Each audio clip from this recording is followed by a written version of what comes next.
Aarav. रिवॉन for revenge एक काल्पनिक कथा है।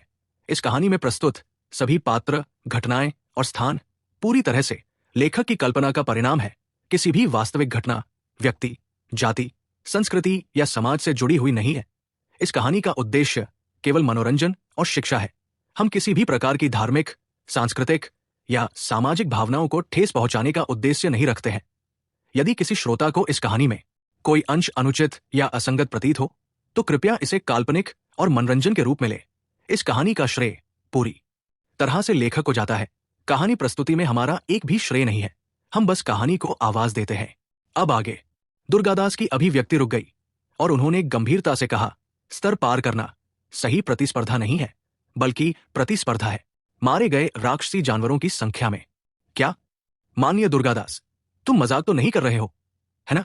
हाँ माननीय दुर्गादास, क्या कोई गलती है? इस अंतरिक्ष मीनार के पहले 3 स्तरों में राक्षसी जानवरों की संख्या बहुत भयानक है। सी ट्रांसफॉर्मेशन क्षेत्र और सोल सागर क्षेत्र के जूनियर्स का एक समूह कैसे हत्या करने में प्रतिस्पर्धा कर सकता है? अंतरिक्ष मीनार के अंदर सार ऊर्जा को फिर से भरने के लिए औषधीय गोलियों का उपयोग नहीं किया जा सकता है। यहां तक कि 3 संप्रदायों के प्रमुख शिष्य भी पहले स्तर के अंदर लगातार हत्या करने से सार ऊर्जा की थकावट से मर जाएंगे। दुर्गादास का कथन गंभीर रूप से बहुत ही विध्वंसकारी था। यह पूरी तरह से सभी की समझ से परे था।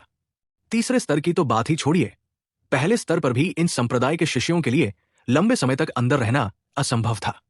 अगर उनके पास वो क्षमता होती तो 3 संप्रदायों के शिष्य पहले स्तर को बहुत पहले ही साफ कर देते। वे आज तक कैसे इंतजार कर सकते थे? हे, इस बूढ़े ने बस अपना विचार व्यक्त किया है। आप सभी को इसे स्वीकार करने की क्या आवश्यकता है? जहां तक इस पर विश्वास करने या न करने की बात है, यह स्वाभाविक रूप से आप सभी पर निर्भर है। दुर्गादास ने ठंडी हंसी के साथ कहा। दरअसल उन्होंने खुद भी इस सच्चाई को पचाने में बहुत लंबा समय लगाया। जाहिर है कि उन्हें इन लोगों को कुछ वाक्यों से समझाने की उम्मीद नहीं थी। किंवदंतियां इसलिए होती है क्योंकि उन्हें पूरा करना व्यावहारिक रूप से असंभव होता है। इसलिए एक बार जब कोई किंवदंती वास्तविकता बन जाती है तो आम लोगों को उस पर विश्वास दिलाना मूल रूप से बहुत कठिन होता है, क्योंकि उनकी समझ के दायरे में ऐसा कुछ होना असंभव था। माननीय दुर्गादास, अपना गुस्सा शांत करो। माननीय दुर्गादास का मतलब यह है कि दरअसल हम हमेशा से गलत समझ रहे थे। मणिकांत ने दुर्गादास को भड़कते हुए देखा और जल्दी से सलाह देने के लिए आवाज उठाई। दुर्गादास ने सिर हिलाया और कहा, सच में ये बातें मुझे पता चली, लेकिन स्वाभाविक रूप से मैं भी इस पर विश्वास नहीं कर पा रहा हूं। हमारी उम्र के साथ चीजों को सुनिश्चित करने के लिए फिर से अंतरिक्ष मीनार में प्रवेश करना स्पष्ट रूप से असंभव है, लेकिन बिना किसी संदेह के औसत सी ट्रांसफॉर्मेशन क्षेत्र और सोल सागर क्षेत्र अंतरिक्ष मीनार में अतिरिक्त ठहराव करने की हिम्मत नहीं करते हैं। एक बार जब वे एक तंग घेरे में आ जाते हैं तो ये मूल रूप से बाहर निकाले जाने का परिणाम होगा। अंतरिक्ष मीनार विरासत का मौका मिलना बेहद मुश्किल है। कोई भी इस तरह का दाव लगाने की हिम्मत नहीं करता, और मार्शल आर्टिस्ट जो अगले स्तर पर सबसे पहले चार्ज करने में सक्षम थे, वे सभी सामान्य परिस्थितियों में सबसे मजबूत थे। मारे गए राक्षसी जानवरों की संख्या स्वाभाविक रूप से सबसे अधिक थी, इसलिए उन्हें जो इनाम मिला वो स्वाभाविक रूप से सबसे उदार था। समय के साथ हम एक गलत धारणा में पड़ गए और सोचने लगे कि जो मार्शल आर्टिस्ट अगले स्तर पर पहले प्रवेश करता है उसे अधिक पुरस्कार मिलेंगे। हालांकि बाकी लोगों को यकीन नहीं हुआ, लेकिन वे भी दुर्गादास की व्याख्या को बहुत ध्यान से सुन रहे थे। दुर्गादास का विश्लेषण बिल्कुल सटीक था। इसने इतिहास की सच्चाई को मूल रूप से उसकी मूल स्थिति में वापस ला दिया, और इसमें बहुत ज्यादा समझाने की शक्ति भी थी। जबकि वहां मौजूद लोगों को अभी भी इस पर यकीन करने की हिम्मत नहीं हुई। अवचेतन रूप से उन्हें अभी भी लगा कि दुर्गादास का विश्लेषण गलत नहीं था। लेकिन मणिकांत की आंखों में गहरी सोच दिखाई दी और उसने कहा, तो यह वास्तव में ऐसा ही है, लेकिन इसका आरव के नाम के सुनहरे होने से क्या लेना देना है? दुर्गादास ने गहरी सांस ली और कहा, मैंने पिछली पीढ़ी के क्षेत्र अधिपति को पहले कहते हुए सुना था। किंवदंती है कि इस अंतरिक्ष मीनार विरासत में एक तरह की पूर्णता दर है जिसे परफेक्ट कंप्लीशन कहा जाता है। मणिकांत की पुतलियां थोड़ी सिकुड़ गई और उसने ठंडी सांस लेते हुए कहा, बूढ़े दुर्गादास का मतलब है कि बाकी लोगों ने अभी तक प्रतिक्रिया नहीं दी थी, लेकिन मणिकांत का दिमाग सबसे तेज घूम रहा था। वो पहले ही क्षण में जान गया कि दुर्गादास किस परफेक्ट कंप्लीशन की बात कर रहा था। पहले दुर्गादास कहते रहे कि क्लियरिंग रिवॉर्ड कंप्लीशन रेट से संबंधित था। तथाकथित कंप्लीशन रेट क्या मारे गए राक्षसी जानवरों की संख्या थी? फिर परफेक्ट कंप्लीशन का क्या मतलब था? इसे समझने के लिए और अधिक शब्दों में कहने की जरूरत नहीं थी। दुर्गादास ने अपना सिर हिलाया और कहा, यह सही है। अगर किंवदंतियां सच हैं, तो आरव ने पहले 3 स्तरों में सभी राक्षसी जानवरों को मार डाला होगा और परफेक्ट कंप्लीशन का इनाम प्राप्त किया होगा। इसीलिए उसका नाम सोने के रंग में बदल गया होगा। क्या आरव ने सभी राक्षसी जानवरों को मार डाला? क्या ये वह है जो सी ट्रांसफॉर्मेशन क्षेत्र पूरा कर सकता है? प्रत्येक स्तर पर राक्षसी जानवरों की संख्या लाखों से कम नहीं है। आरव, एक सी ट्रांसफॉर्मेशन क्षेत्र मार्शल कलाकार, सभी राक्षसी जानवरों को मारने तक उसकी सार ऊर्जा कैसे बनी रह सकती है? हाँ, इसके अलावा ये सब 3 दिनों के भीतर हासिल किया जाना चाहिए, जिसका मतलब यह भी है कि आरव को हर सेकंड लगातार सार ऊर्जा खर्च करनी होगी। ऐसी परिस्थितियों में जहां उसके पास पुनःपूर्ति के लिए कोई औषधीय गोलियां नहीं थी, ये बस असंभव है। दुर्गादास के शब्दों ने सभी को चर्चा में डाल दिया। ऐसा नहीं है कि उन्हें दुर्गादास की बातों पर विश्वास नहीं था, लेकिन उनके शब्द बहुत अपमानजनक थे। अगर आरव के पास अब सोल सागर क्षेत्र की ताकत होती, तो उन्हें ऐसा नहीं लगता कि तथाकथित पूर्णता भी असंभव थी। लेकिन आरव अभी केवल सी ट्रांसफॉर्मेशन क्षेत्र में था, खासकर तीसरे स्तर पर। वे राक्षसी जानवर आरव से केवल एक बड़ी सीमा नीचे थे। लाखों की संख्या एक बहुत ही भयानक शक्ति थी। आरव अकेले कैसे मार सकता था? अगर उन्हें पता होता कि आरव ने जिसे मारा है वो आर्मोर डायमंड बुल है, तो ये अनिश्चित था कि उनके मन में क्या विचार होंगे। विरासत स्थान में एक रोशनी चमकी। आरव को अंदर ले जाया गया। युवक, आपको बधाई। आप इस 10,000 वर्षों में पूर्णता यानी कि परफेक्ट कंप्लीशन प्राप्त करने वाले पहले मार्शल कलाकार बन गए हैं, और आपको बहुत उदार समाशोधन पुरस्कार प्राप्त होंगे। रहस्यमय व्यक्ति की आवाज तुरंत सुनाई दी। इस समय अन्य लोग पहले ही चौथे स्तर में प्रवेश कर चुके थे। इस विरासत स्थान में केवल आरव अकेला था। पूर्णता। आरव ने यह सुनकर स्तब्ध होने से खुद को नहीं रोक पाया। यह सही है, आपने पहले 3 स्तरों में सभी राक्षसी जानवरों का सफाया कर दिया। अंतरिक्ष मीनार विरासत में इसे पूर्णता कहा जाता है, रहस्यमय व्यक्ति ने समझाया। आरव को ज्ञान प्राप्त हुआ था। उसने सभी राक्षसी जानवरों को सिर्फ इसलिए मारा क्योंकि वो अनाम ऊर्जा को इकट्ठा करना चाहता था। यह सोचना कि एक संपूर्ण पूर्णता वास्तव में आंख मूंद कर ठोकर खाने से आती है। हालांकि वो इन 10,000 वर्षों में पहला व्यक्ति था। इस बारे में बात करते हुए, इस संपूर्ण पूर्णता की कठिनाई वास्तव में कोई साधारण प्रकार की बड़ी नहीं थी।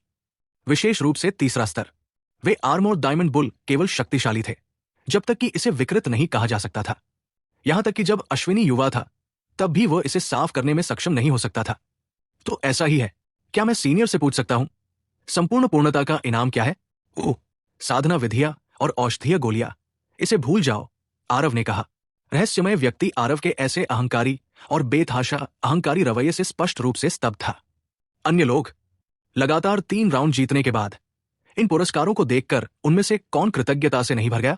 फिर भी यह बदमाश वास्तव में अभी भी इतना चुस्त था। युवक, कितनी ऊंची आवाज वाली भावनाएं।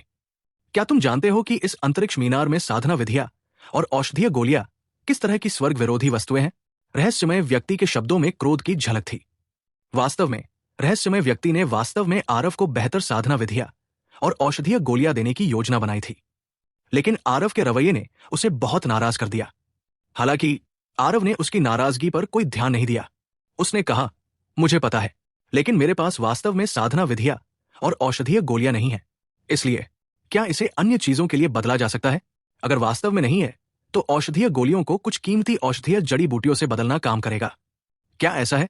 अगर मैं तुम्हें साधना विधिया और औषधीय गोलियां देने पर जोर दूं? रहस्यमय व्यक्ति ने कुछ हद तक नाराजगी से कहा। आरव ने कंधे उचकाकर कहा, अगर ऐसा है तो सीनियर इसे अपने पास ही रखें। इन दोनों का मुझ पर कोई खास असर नहीं है। आरव अपनी आंखें बंद करके भी अनुमान लगा सकता था कि अगर उसने पहले 3 स्तरों में पूर्णता प्राप्त भी कर ली, तो भी प्राप्त की गई साधना विधिया और औषधीय गोलियां संभवतः बहुत स्वर्ग विरोधी वस्तुएं नहीं हो सकती। कम से कम उसकी आत्मा से अधिक शक्तिशाली होना संभव नहीं था, और उसकी कीमिया कौशल को पार करना भी असंभव था। जब ऐसा था, तो उसे समय बर्बाद करने की क्या जरूरत थी? एक लंबी चुप्पी। आरव ने उस रहस्यमय व्यक्ति पर कोई दबाव नहीं डाला। वो बस चुपचाप इंतजार करता रहा। अचानक आकाश से प्रकाश की कई किरणें उतरी। आरव के सामने चुपचाप 3 तावीज लटके हुए थे। ये तुम्हारा इनाम है। 3 शून्य पलायन गर्जने वाले विस्फोट के तावीज। प्रत्येक शून्य पलायन गर्जने वाले विस्फोट के तावीज एक बार के शिखर दिव्य पारगमन क्षेत्र मार्शल कलाकार के सर्वाक्रमण के बराबर है। इसके अतिरिक्त अभी भी एक मार्शल तकनीक है। अब तुम अपनी चेतना के सागर को खोलो। अंतरिक्ष मीनार इसे तुम्हारी चेतना के सागर में अंकित कर देगी। तुम धीरे धीरे इसे समझ सकते हो। रहस्यमय व्यक्ति ने बहुत देर तक चुप रहने के बाद कहा। उन 3 शून्य पलायन गर्जने वाले विस्फोट के तावीज को देखकर आरव की आंखें चमक उठीं। ये अच्छी चीज थी। अगर इसका सही तरीके से इस्तेमाल किया जाए तो ये एक शिखर दिव्य पारगमन क्षेत्र मार्शल कलाकार को भी मार सकता है। ऐसा तावीज अनंत दुनिया में निश्चित रूप से स्वर्ग को चुनौती देने वाला खजाना था। आरव का तावीजों पर शोध बहुत ज्यादा नहीं था, लेकिन वो ये भी जानता था कि इस तरह का एक बार का हमला करने वाला तावीज बहुत मूल्यवान था। ये एक अत्यंत शक्तिशाली मार्शल तकनीक को संग्रहित करने के बराबर था। ये निस्संदेह वर्तमान आरव के लिए एक अतिरिक्त प्रमुख हत्या उपकरण था। जब तक वो शीर्ष दिव्य पारगमन रियल विशेषज्ञों के खिलाफ लड़ाई नहीं करता, तब तक वो अंतहीन दुनिया में व्यावहारिक रूप से जो चाहे कर सकता था।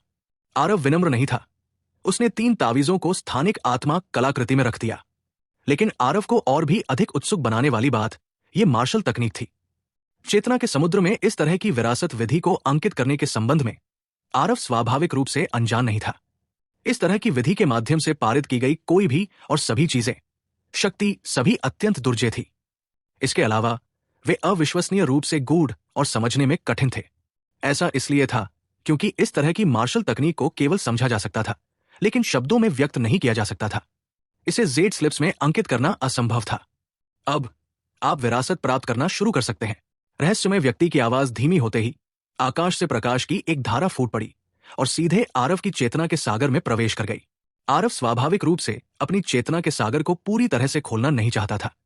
उन्होंने रहस्यमय कलाओं का उपयोग करके सुनहरे अक्षरों और काले मनके को छिपा दिया। दूसरों के प्रति सतर्कता के बिना कोई नहीं रह सकता। आरव नहीं चाहते थे कि लोग उनके रहस्यों को जाने। प्रकाश चमका, फिर फीका पड़ गया। आरव ने तुरंत महसूस किया कि उनकी चेतना के सागर के अंदर अतिरिक्त 9 शब्द थे। जंगल, बर्फ, शून्य, परिवर्तन, शुद्धता, जीवन, सत्य, उन्नति। ये 9 अक्षर सत्य शब्द सूत्र है। प्रत्येक शब्द महान दाओं की कहावत को समाहित करता है। आपको इसका अच्छी तरह से अध्ययन करना चाहिए।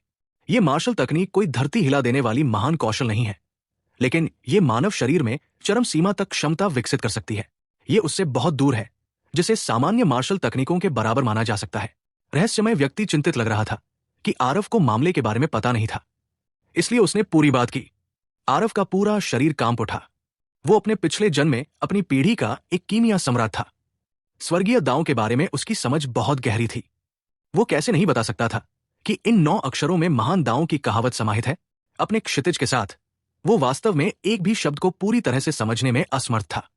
जैसा कि रहस्यमय व्यक्ति ने कहा, यह मार्शल तकनीक कोई धरती हिला देने वाली महान कौशल नहीं थी। उन चीजों से भी अधिक अविश्वसनीय थी। उन्हें चरम पर ले जाने पर वो संभवतः स्वर्ग को नष्ट करने की क्षमता रखता और पृथ्वी, यहां तक कि अपने दांव की पुष्टि करना और देवता बनना। इस परफेक्ट क्लियर से पुरस्कृत आइटम वास्तव में सामान्य पुरस्कारों से अतुलनीय था। आरव जानता था कि ये 9 अक्षर सत्य शब्द सूत्र दिव्य क्षेत्र में रखे जाने पर भी संभवतः मार्शल कलाकारों के बीच भी खूनी नरसंहार को भड़का देगा। वरिष्ठ के उपहार के लिए बहुत बहुत धन्यवाद। आरव बहुत आभारी है। आरव ने अपनी मुट्ठियां बंद की और शून्य से कृतज्ञतापूर्वक कहा। फिर भी रहस्यमय व्यक्ति ने उसे अनदेखा कर दिया। स्पेस स्टेल सीधे आकाश से उतरा और आरव के सामने उतरा। आपने पहले 3 स्तरों को पूरी तरह से साफ कर लिया। स्पेस स्टेल को समझने का समय दूसरों के 3 गुना है, जो कि 45 दिनों का समय भी है। इसे अच्छी तरह से समझें, रहस्यमय व्यक्ति ने ठंडे स्वर में कहा, और फिर कोई आवाज नहीं आई। आरव मुस्कुराने से खुद को रोक नहीं सका। यह रहस्यमय व्यक्ति उसकी पिछली अवमानना के कारण थोड़ा नखरे दिखा रहा था और उसे जवाब नहीं देना चाहता था। लेकिन आरव ने भी ज्यादा नहीं सोचा। उसका ध्यान बहुत जल्दी स्पेस स्टेल की ओर आकर्षित हो गया। स्पेस स्टेल ने आरव को जो पहली छाप दी वो थी सर्वव्यापी, मानो ये छोटा सा पत्थर का टैबलेट धरती पर असंख्य जीवन का क्रिस्टलीकरण हो। आरव की दांव की समझ उन नौसिखियों की तुलना में बहुत दूर थी, लेकिन वो भी इस स्पेस स्टेल की उत्पत्ति को नहीं समझ पाया। यह विशाल अंतरिक्ष मीनार वास्तव में अविश्वसनीय रूप से रहस्यमय है। क्या यह वास्तव में किसी देवता क्षेत्र द्वारा छोड़ी गई वस्तु हो सकती है? इस स्पेस स्टेल को नजरअंदाज करते हुए यहां तक कि 9 अक्षर सत्य शब्द सूत्र और वो अनाम ऊर्जा भी दिव्य क्षेत्र में रखे जाने पर शीर्ष पायदान की विरासत है। आरव अपने दिल में अतुलनीय रूप से हैरान था। हालांकि उसे लग रहा था कि इस अंतरिक्ष मीनार के भीतर सबसे शक्तिशाली वस्तु कुछ और नहीं बल्कि उसकी आंखों के सामने ये स्टेल थी। उस पर दांव की आभा भरी हुई थी। ये स्वर्ग को चुनौती देने वाला खजाना था। आरव ने बहुत जल्दी अपने विचारों को दूर रखा और heart like still water heart क्षेत्र में प्रवेश किया। अपनी दिव्य भावना को अंतरिक्ष टेल में डुबो दिया। 45 दिन का समय बहुत लग रहा था, लेकिन इस टेल पर चिंतन करना यह पलक झपकते ही होने वाला है। इतना कीमती अवसर पाकर आरव इसे बर्बाद नहीं करना चाहता था। धमाका! तुरंत आरव को आग के असीम समुद्र में रखा गया। उसका पूरा व्यक्तित्व जलने वाला लग रहा था। जैसे ही उसकी चेतना स्पेस स्टेल के संपर्क में आई, आरव को इस स्थान में खींच लिया गया। इस अंतरिक्ष के विस्तार में लपटों के अलावा कुछ भी नहीं था। मुझे उम्मीद नहीं थी कि मैं जिस पर चिंतन करूंगा वो अग्नि की अवधारणा है। ये सिर्फ ये है कि कौन जानता है कि कितना कुछ समझा जा सकता है। इस बार के दृश्य से आरव भी कुछ हद तक गुप्त रूप से इसका इंतजार कर रहा था। आग की अवधारणा वास्तव में वो अवधारणा थी जिसे आरव सबसे अधिक समझना चाहते थे। अपने पिछले और इस जीवन में उनका आग से एक अजीब सा लगाव था, लेकिन फिर भी उन्होंने सार अग्नि का उपयोग एक असाधारण गहन क्षेत्र में किया, लेकिन आग से जुड़े किसी भी तरह के सच्चे इरादे को नहीं समझा। ये सोचना कि ये अंतरिक्ष तेल वास्तव में इतना रहस्यमय था, ये जानते हुए कि उसे क्या चाहिए, सीधे उसे एक ज्वाला की दुनिया में ले आया। बस ये है कि ये लपटें उतनी शक्तिशाली नहीं लगती। मैं सच्चे इरादे को कैसे समझ सकता हूं? आरव को अचानक पता चला कि आसपास की लपटें उतनी शक्तिशाली नहीं थी जितनी कल्पना की गई थी। ये उसे बिल्कुल भी नुकसान नहीं पहुंचा सकती थी। ऐसी परिस्थितियों में वो अवधारणाओं को कैसे समझ सकता है? नहीं नहीं, रुको। इन लपटों का तापमान धीरे धीरे बढ़ रहा है। अगर कोई ध्यान नहीं देगा तो इसका पता ही नहीं चलेगा। आरव को अचानक असामान्यता का पता चला और वो सतर्क हो गया। आसपास की लपटें अचानक हिंसक हो गई। लपटों की जीभें बेतहाशा फैल गई, मानो वे सब कुछ निगल जाएंगी। एक पल में आरव को अनगिनत लपटों ने अपनी चपेट में ले लिया, जिससे वो पूरी तरह जलकर राख हो गया। फिर से होश में आने पर आरव वास्तव में फिर से पूरी तरह से स्वस्थ खड़ा था, मानो वो अभी अभी आया था। न तो गर्म और न ही हिंसक लपटें इस समय धधक रही थी, मानो ये मनुष्य और जानवर के लिए पूरी तरह से हानिरहित हो। लेकिन अचानक लपटें अचानक भड़क उठीं, एक बार फिर उछल पड़ी। क्या ये मुझे अनगिनत बार जलाकर मार डालना चाहता है ताकि मैं व्यक्तिगत रूप से लपटों के झुलसाने वाले सच्चे इरादे का अनुभव कर सकूं? हे, वाकई बढ़िया तरीका है। ये स्पेस टेल वाकई रहस्यमय है, आरव ने भावुक होकर कहा। जलकर मरने का वो स्वाद, आरव को ऐसा लगा जैसे उसने इसे व्यक्तिगत रूप से अनुभव किया हो। अगर वो जलकर मरना नहीं चाहता था तो उसे जल्द से जल्द झुलसने वाले सच्चे इरादे को समझना होगा ताकि वो आत्मदाह की यातना से बच सके। सौभाग्य से हालांकि ये चेतना ही थी जो स्पेस टेल के अंदर अंतरिक्ष में प्रवेश कर गई थी। फिर भी heart like still water heart दायरे का उपयोग किया जा सकता था। आरव भी लापरवाह नहीं था, सीधे हार्ट लाइक स्टिल वाटर दायरे में प्रवेश कर गया और झुलसने वाली लपटों की अवधारणा को समझना शुरू कर दिया। ये आरव का इस विरासत स्थान के अंदर तीसरा दिन है। इस परफेक्ट क्लियर का इनाम वास्तव में अतुलनीय रूप से भरपूर है। हाँ, इस स्पेस मीनार का सार स्पेस टेल की समझ है। आरव ने परफेक्ट क्लियर प्राप्त किया। समय वास्तव में दूसरों से 3 गुना है। मैं वास्तव में नहीं जानता कि स्पेस मीनार से बाहर आने के बाद आरव किस स्तर तक पहुंचेगा। विरासत स्थान की समय प्रवाह दर बाहरी दुनिया की तुलना में 15 गुना धीमी है, जिसका अर्थ यह भी है कि आरव के पास स्पेस टेल को समझने के लिए 45 दिन का समय है। अपनी प्रतिभा के साथ मैं वास्तव में नहीं जानता कि वो किस हद तक समझ सकता है। लाइट प्रोजेक्शन पर उस सुनहरे नाम को देखकर सभी दर्शक ईर्ष्यालु हो गए। अधिकांश मार्शल कलाकारों के लिए स्पेस मीनार इनहेरिटेंस को केवल एक बार स्पेस टेल को समझने का अवसर मिला था। ऐसा इसलिए था क्योंकि वे छठे स्तर से आगे नहीं बढ़ पाए थे। इसका मतलब यह भी था कि तीसरे स्तर को पार करने के बाद कितना कुछ समझा जा सकता है, यह मार्शल आर्टिस्ट की अपनी समझ की क्षमताओं पर निर्भर करेगा। समय केवल 15 दिन था। कुछ लोग इस अवसर पर भरोसा करके एक ही बार में स्वर्ग तक पहुंच सकते थे, जबकि अन्य अभी भी लोगों में खोए हुए हैं। लेकिन इसमें कोई संदेह नहीं है कि अंतरिक्ष टेल पर विचार करने का मौका पाने के लिए कम से कम एक क्षेत्र में एक उल्लेखनीय व्यक्ति तो होना ही चाहिए। सिटी लॉर्ड परशुराम, बधाई। आपका पोता वास्तव में किंवदंतियों में पूर्णता प्राप्त करने में सक्षम है। इस बार उसकी उपलब्धियां अविश्वसनीय रूप से चौंकाने वाली होंगी। अशोकनगरी की स्थिति पूरी अनंत दुनिया में कोई भी इसकी जगह नहीं ले सकता। मणिकांत बधाई देने के लिए आगे बढ़े। हाँ, बिल्कुल नहीं, बिल्कुल नहीं। इस लड़के का स्वभाव नरक जैसा जिद्दी है। ये बूढ़ा आदमी इसे बिल्कुल भी वश में नहीं कर सकता। मैं केवल यही आशा करता हूं कि वो मेरे लिए और समस्याएं न बढ़ाएं। यद्यपि परशुराम केवल बड़बड़ाते रहे, परंतु उनके चेहरे के भाव ने उन्हें धोखा दे दिया। उनके हृदय में अभी जो प्रसन्नता थी उसे कोई भी जान सकता था। जैसे कि एक व्यक्ति को ताव प्राप्त हुआ, उसके पक्षी और कुत्ते भी स्वर्ग चले गए। मोटे तौर पर इसका यही अर्थ था। अब दुर्गादास की बातों पर किसी को संदेह नहीं रहा। इस पूर्ण क्लियरेंस का पुरस्कार तो अतुलनीय रूप से बहुत बड़ा था। अन्यथा आरव 3 दिन के लिए उत्तराधिकार स्थान में कैसे रुक सकता था? अशोकनगरी के उत्थान की गति पहले से ही अजेय थी। भविष्य में ये तीनों संप्रदायों को भी पराजित कर सकती थी। इसलिए अभी से ही परशुराम को बधाई देने, उनके प्रति सद्भावना व्यक्त करने, अशोकनगरी के साथ संबंध स्थापित करने के लिए बहुत से लोग आगे बढ़ रहे थे। परंतु इस स्थिति के प्रति तीनों संप्रदायों के पुराने पूर्वजों में कोई नाराजगी नहीं दिखी। सच तो यह है कि जब उन्हें पता चला कि आरव परशुराम के पोते हैं, तो तीनों संप्रदायों को पता था कि अशोकनगरी शायद अंतहीन दुनिया का सबसे खास अस्तित्व बनने वाला है। बस उन्हें उम्मीद नहीं थी कि यह दिन इतनी जल्दी आ जाएगा। अगर भयंकर आंधी दुनिया का आक्रमण न होता तो ये तीनों संप्रदाय आरव को दबाने और अशोकनगरी को उभरने न देने के तरीके जरूर सोचते, लेकिन मौजूदा हालात से मजबूर होकर आंतरिक कलह अंतहीन दुनिया को टुकड़े टुकड़े कर देती। तीनों संप्रदायों के पुराने पूर्वजों ने बिना सोचे समझे कोई कदम उठाने की हिम्मत नहीं की। वे भी दूसरे लोगों की तरह ही परशुराम से संबंध बनाने वाले थे। सच तो यह है कि सबके दिलों में हिसाब था, अगर अंतहीन दुनिया इस बार किस्मत से भयंकर आंधी दुनिया को हरा पाती तो उत्तरी क्षेत्र की भौगोलिक व्यवस्था में भी बहुत बड़ा बदलाव आता। स्पेस स्टेल के चेतना स्थान के भीतर आरव इस समय पहले से ही एक ज्वाला व्यक्ति का अवतार था। पहली बार जलाकर मरने से 30 दिन से अधिक समय बीत चुका था और इन 30 से अधिक दिनों में वो पहले से ही कई सौ बार मर चुका था। पहले केवल कुछ सांसों के समय तक जीवित रहने से अब वो पहले से ही पूरे दिन टिक सकता था। आसपास की ज्वाला का तापमान अविश्वसनीय रूप से अधिक था। यदि कोई झुलसाने वाले सच्चे इरादे को नहीं जानता तो वो बहुत लंबे समय तक जीवित नहीं रह पाएगा। और झुलसाने वाला सच्चा इरादा भी एक अत्यंत गहरा और शक्तिशाली सच्चा इरादा था। इसे समझना आरव की खुद की शून्य तलवार से भी अधिक कठिन था। साधारण मार्शल कलाकारों के लिए, यहां तक कि अग्नि गुण साधना विधियों का अभ्यास करने वाले मार्शल कलाकारों के लिए भी झुलसाने वाले सच्चे इरादे को समझना बहुत कठिन था। और वो सर्वोच्च सच्चा इरादा जो झुलसाने वाले सच्चे इरादे से विकसित हुआ, वो और भी बेतुका और डरावना था। ये सर्वोच्च सच्चा इरादा भी आत्मा के सबसे बड़े भरोसे में से एक था, जो दिव्य दायरे में बिना किसी बाधा के विचरण करने के लिए था। ये देखा जा सकता था कि इस सच्चे इरादे को समझना कितना कठिन था। अगर आरव झुलसाने वाले सर्वोच्च सच्चे इरादे को समझ सकता तो उसकी शक्ति शून्य तलवार की तुलना में कहीं अधिक भयावह होती। यह भी एक कारण था कि आरव को झुलसाने वाले सच्चे इरादे में इतनी दिलचस्पी क्यों थी। दूसरा कारण स्वाभाविक रूप से यह था कि उसे स्वाभाविक रूप से आग से खेलना पसंद था। एक कीमियागर के रूप में उसने स्वाभाविक रूप से आग के साथ अविभाज्य भाग्य बोया।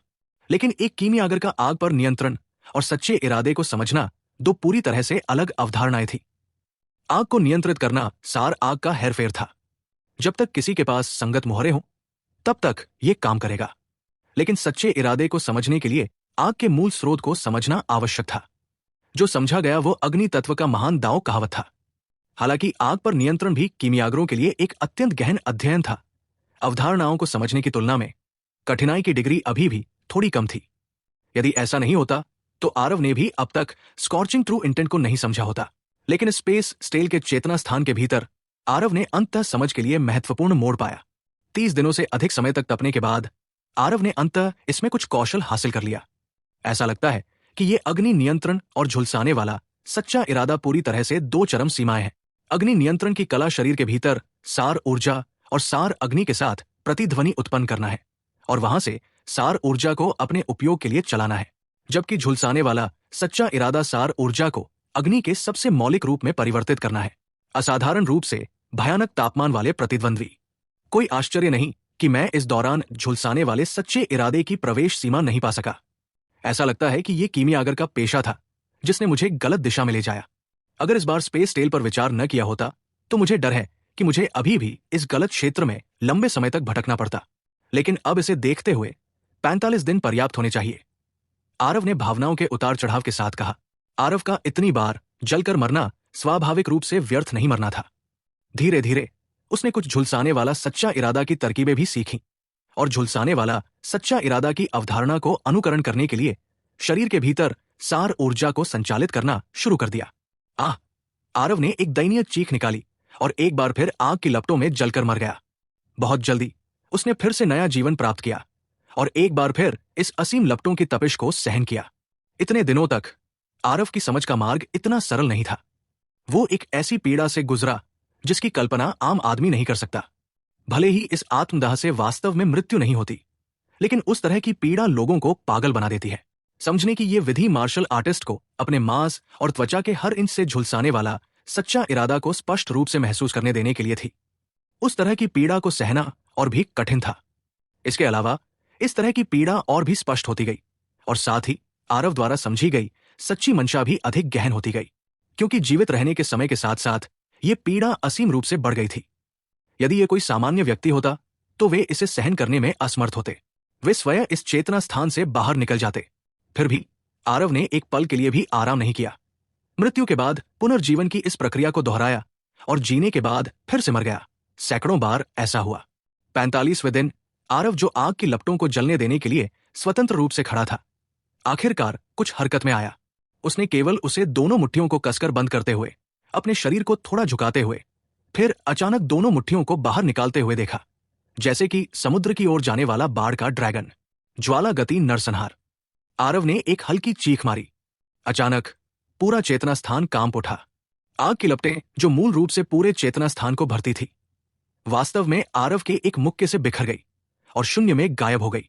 विरासत स्थान के अंदर आरव के मुंह के कोने थोड़े मुड़े हुए थे। उसकी चेतना पहले ही स्पेस स्टेल से बाहर निकल चुकी थी। आरव के हावभाव से यह समझा जा सकता था कि वो पहले किए गए उस एक मुक्के की शक्ति से अभी भी काफी संतुष्ट था। मेरी तलवार की चालें ज्यादातर लंबी दूरी के हमले हैं। नजदीकी मुकाबला हमेशा सबसे कमजोर कड़ी रहा है, लेकिन फ्लेम मूवमेंट कार्नेज के साथ अब मेरी नजदीकी मुकाबला क्षमताएं भी काफी प्रभावशाली है। ये स्पेस स्टेल वास्तव में रहस्यमय है। वास्तव में इस तरह की विधि से लोगों को सच्चे इरादे को समझने में सक्षम बनाता है। वाकई उल्लेखनीय, आरव ने खुद से कहा। आरव ने 45 दिनों में झुलसाने वाला सच्चा इरादा को समझा और इस फ्लेम मूवमेंट कार्नेज मूव को बनाया। ये वो था जिसकी उसे इससे पहले बिल्कुल उम्मीद नहीं थी। आरव का अपने पिछले जीवन में स्पिरिट ब्रिस्टल डिवाइन किंग के साथ घनिष्ठ संबंध था और उसे झुलसाने वाला सच्चा इरादा की समझ की कठिनाई और शक्ति दोनों की स्पष्ट समझ थी। इसलिए इससे पहले आरव को वास्तव में सच्चे इरादे को समझने में बिल्कुल भी भरोसा नहीं था। बस उसे उम्मीद नहीं थी कि यह चेतना स्थान बहुत रहस्यमय था, जो वास्तव में लोगों को व्यक्तिगत रूप से सच्चे इरादे का अनुभव करने की ऐसी विधि के माध्यम से अवधारणाओं को समझने में सक्षम था।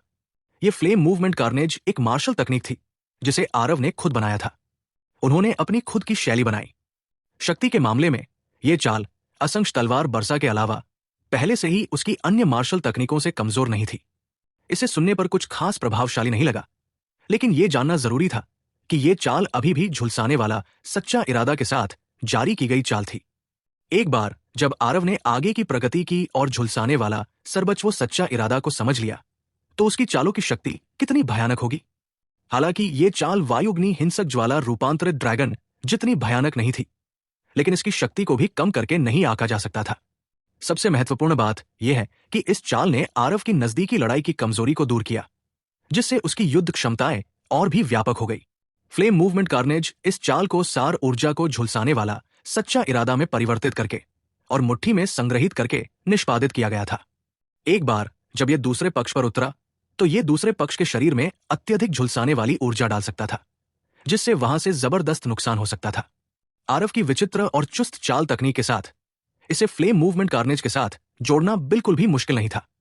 इसके अलावा इस चाल का प्रभाव क्षेत्र बहुत छोटा है, इसलिए सार ऊर्जा बहुत कम खर्च हुई। आरव का सार ऊर्जा पर नियंत्रण पहले से ही बहुत सटीक था। इस चाल का उपयोग पूरी तरह से बहुत लंबे समय तक किया जा सकता था। अगर उसने इस चाल को पहले ही समझ लिया होता तो पहले 3 स्तरों पर इतना बोझ नहीं पड़ता। चौथे स्तर पर जाने का समय आ गया है। 3 दिन लगभग पूरे हो चुके थे। आरव ने झुलसाने वाले सच्चे इरादे को भी समझ लिया था। जाहिर है कि वो उसके ऊपर यहां नहीं रहेगा। अचानक विरासत का स्थान अचानक कांप उठा। आरव के पीछे अचानक एक भंवर दिखाई दिया। आरव को बिना किसी सावधानी के भंवर में खींच लिया गया। इस बदमाश ने इस पूजनीय आत्मा को नीचा दिखाने की हिम्मत की।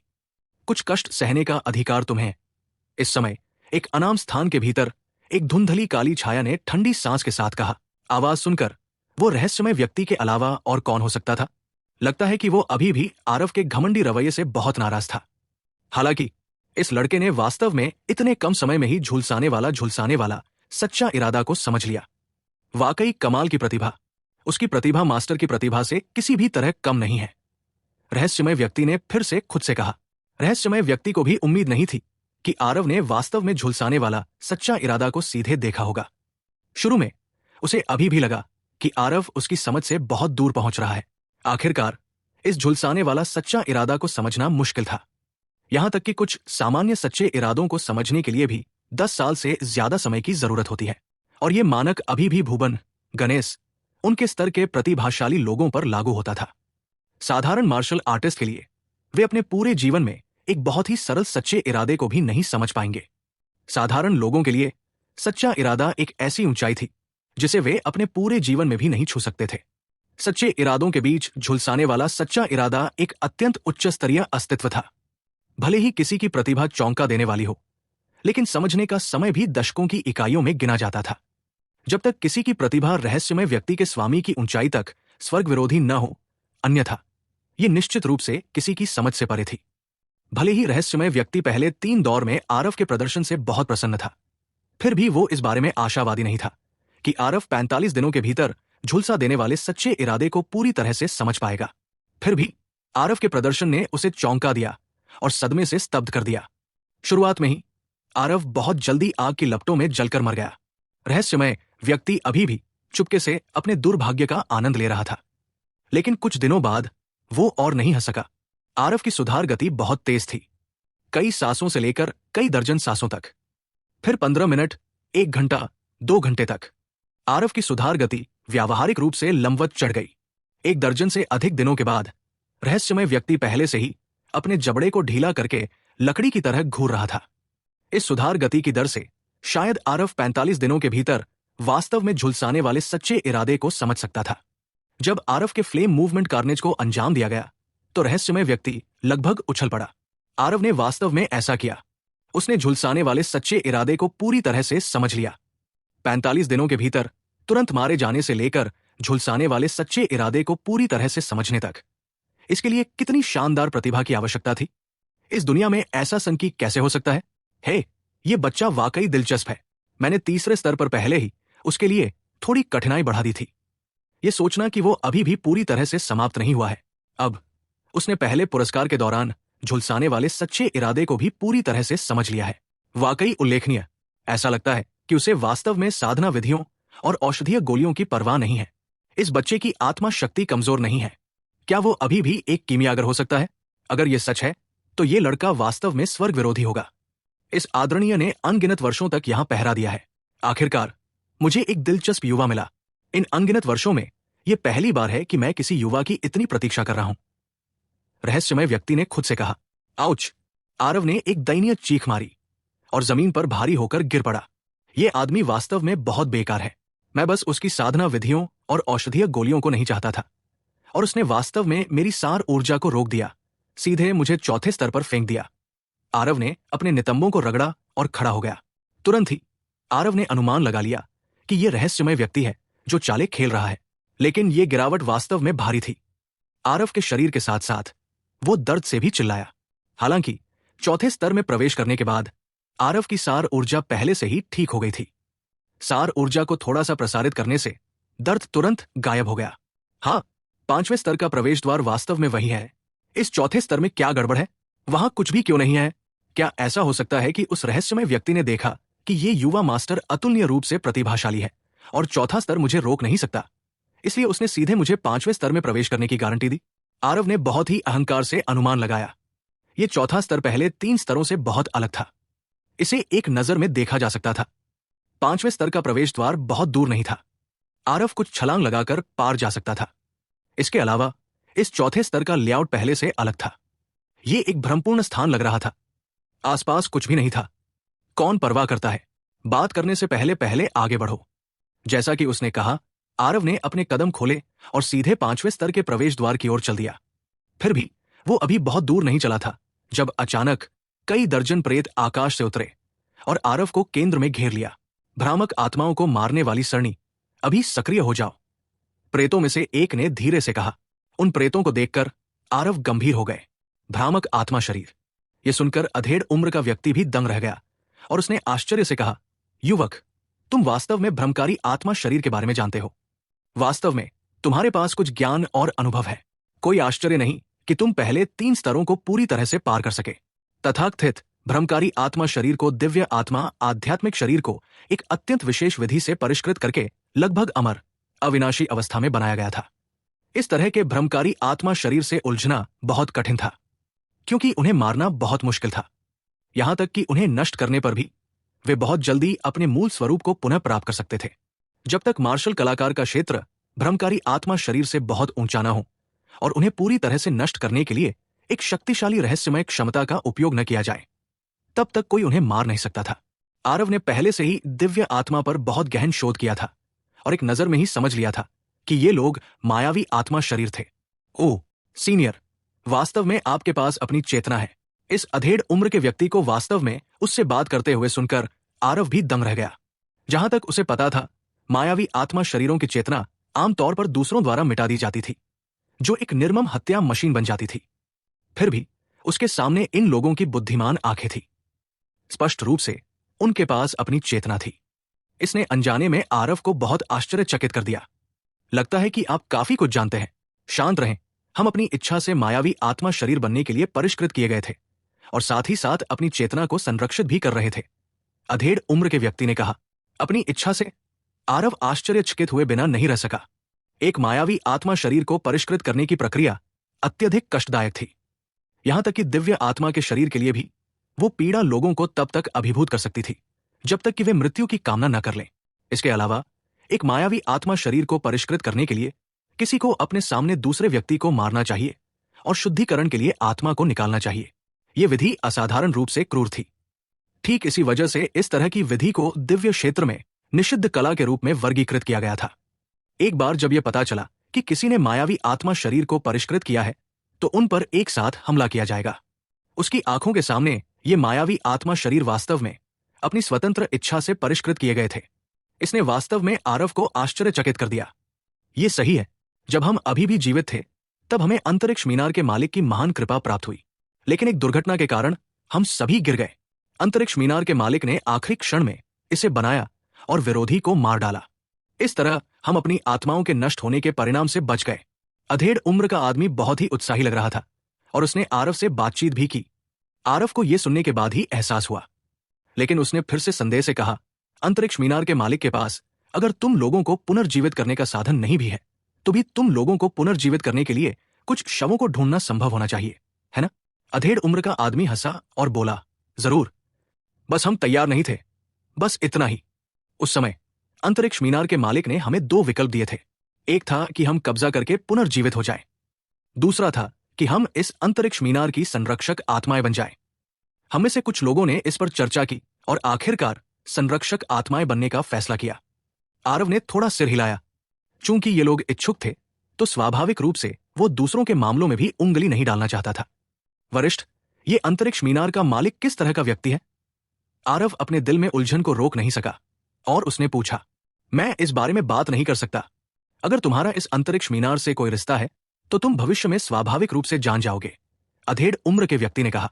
अधेड़ उम्र के व्यक्ति की शक्ल देखकर आरव को पता चल गया कि वह भी कुछ नहीं पूछ सकता।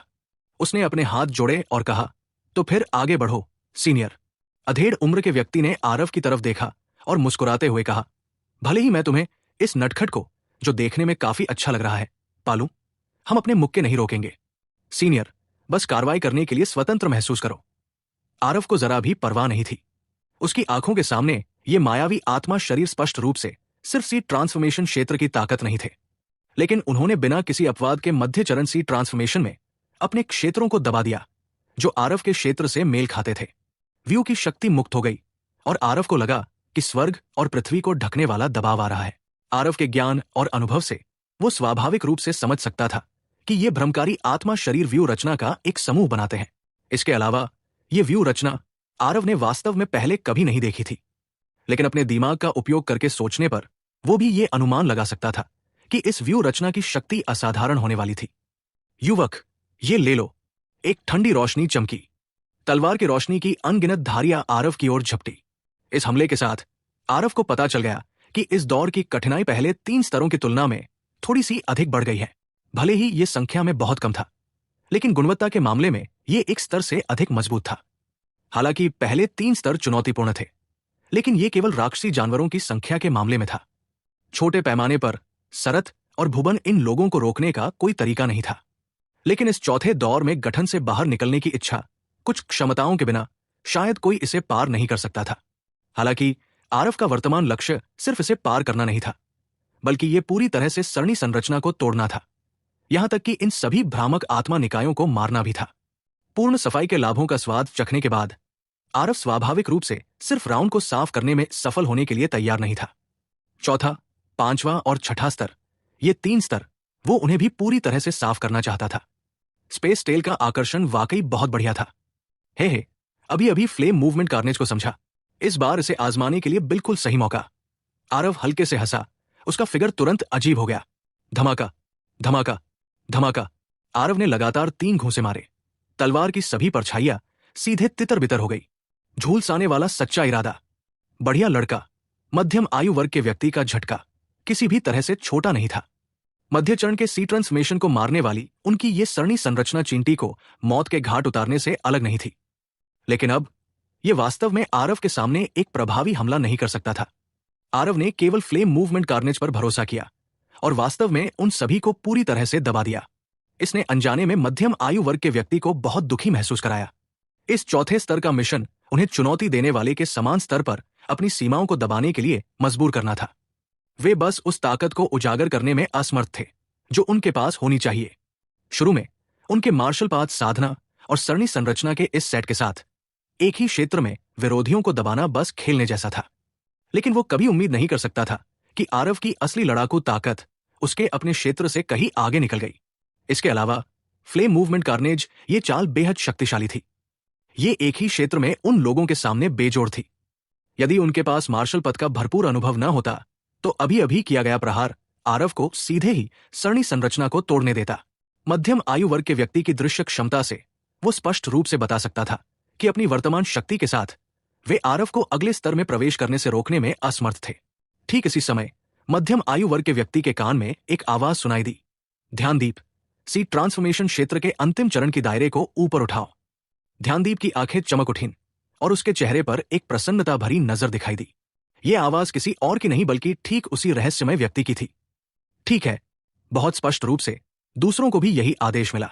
एक पल में इन लोगों की आभा आसमान छू गई, तुरंत मध्य चरण सी ट्रांसफॉर्मेशन को तोड़ते हुए और अंतिम चरण सी ट्रांसफॉर्मेशन तक बढ़ गई।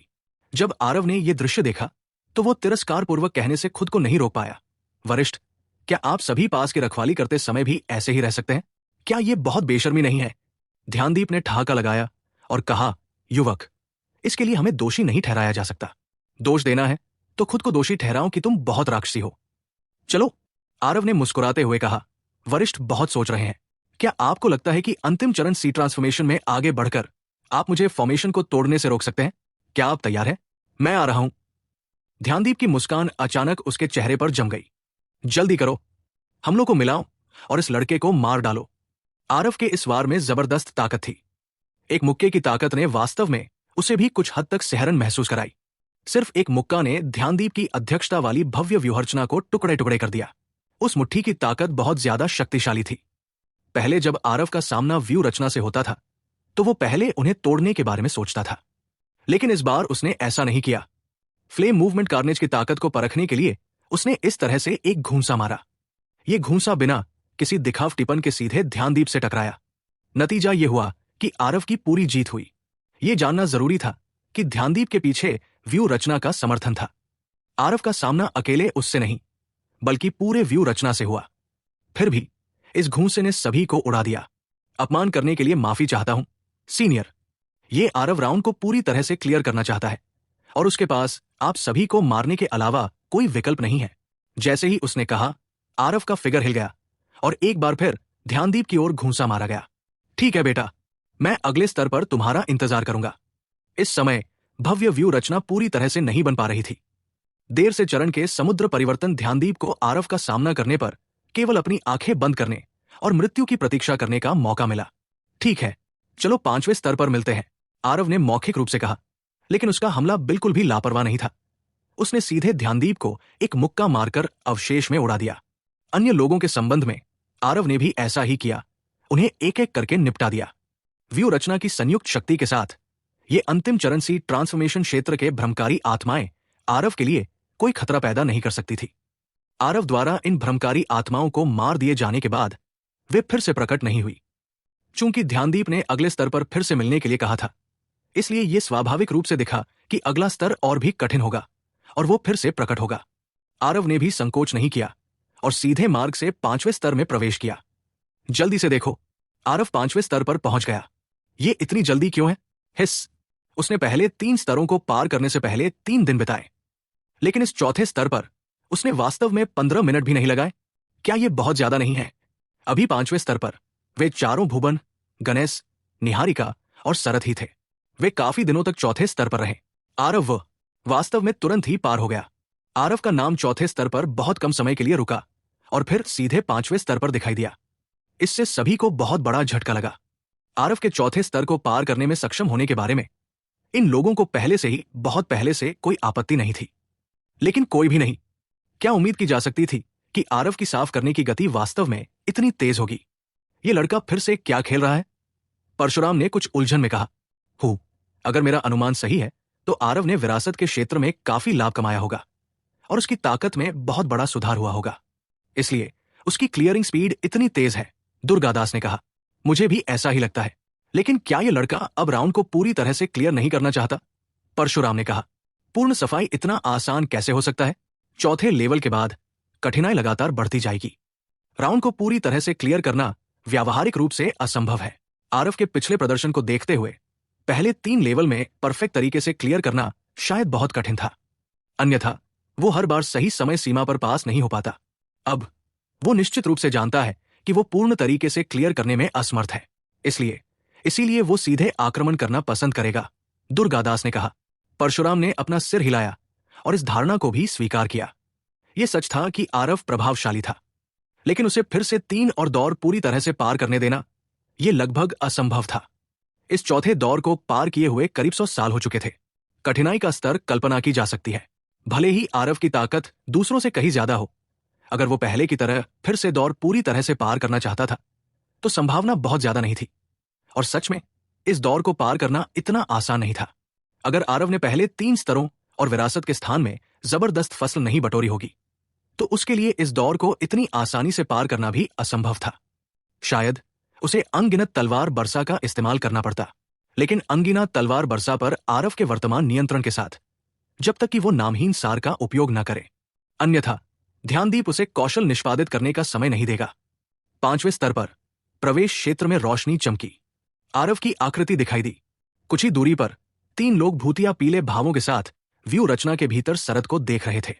व्यू रचना के भीतर शरद अपने पैरों पर लड़खड़ा रहा था। विशेषज्ञ के व्यवहार का अभी भी कोई संकेत कैसे था? वो मरने वाला है। आरव ने परिणाम का उदासीनता से आकलन किया। भूबन तीनों बहुत घबराए हुए देख रहे थे, इसलिए उन्होंने आरव की उपस्थिति पर बिल्कुल भी ध्यान नहीं दिया। आरव के बोलने के साथ वे तीनों अचानक चौंक कर जाग गए। पीछे मुड़कर देखने पर गणेश ने आश्चर्य से कहा, आरव, तुम वास्तव में यहां तक पहुंच गए। वे तीनों अभी भी इस बात से अनजान थे कि आरव ने राउंड को पूरी तरह से साफ कर दिया है। हालांकि उन्होंने रहस्यमय व्यक्ति को यह कहते हुए सुना था कि आरव उनसे अलग था, लेकिन विशेष रूप से किस तरह से वे नहीं जानते थे। इस समय आरव को देखकर गणेश ने तुरंत ही ये बात कह दी। आरव ने खुद पर हंसते हुए कहा, तुम सबने इसे पार कर लिया, क्या मैं इसे पार नहीं कर सकता? गणेश दंग रह गया। फिर उसने एक मजबूर मुस्कान के साथ कहा, यह समझ में आता है, बस तुम इतने धीमे क्यों थे? तुम्हारी ताकत के साथ तुम्हें हमसे भी पहले आगे बढ़ना चाहिए था। आरव ने बस मुस्कुराया और जवाब नहीं दिया, लेकिन शरद को देखा और आश्चर्यचकित होकर कहा, यह व्यक्ति कौन है? वास्तव में तुम सभी के साथ यहां तक पहुंचने में सक्षम है? भुवन ने तिरस्कार भरी नजर से कहा, इसे शरद कहा जाता है, एक बहुत ही घमंडी आदमी। वो हमारे सामने दिखावा करता रहा और वास्तव में 5वां स्तर भी पार करना चाहता था। तुम देखो, वो अब और नहीं टिक सकता, है ना? भुवन भले ही इस शरद से बहुत नाखुश था, लेकिन उसकी ताकत सामान्य तरह की मजबूत नहीं थी।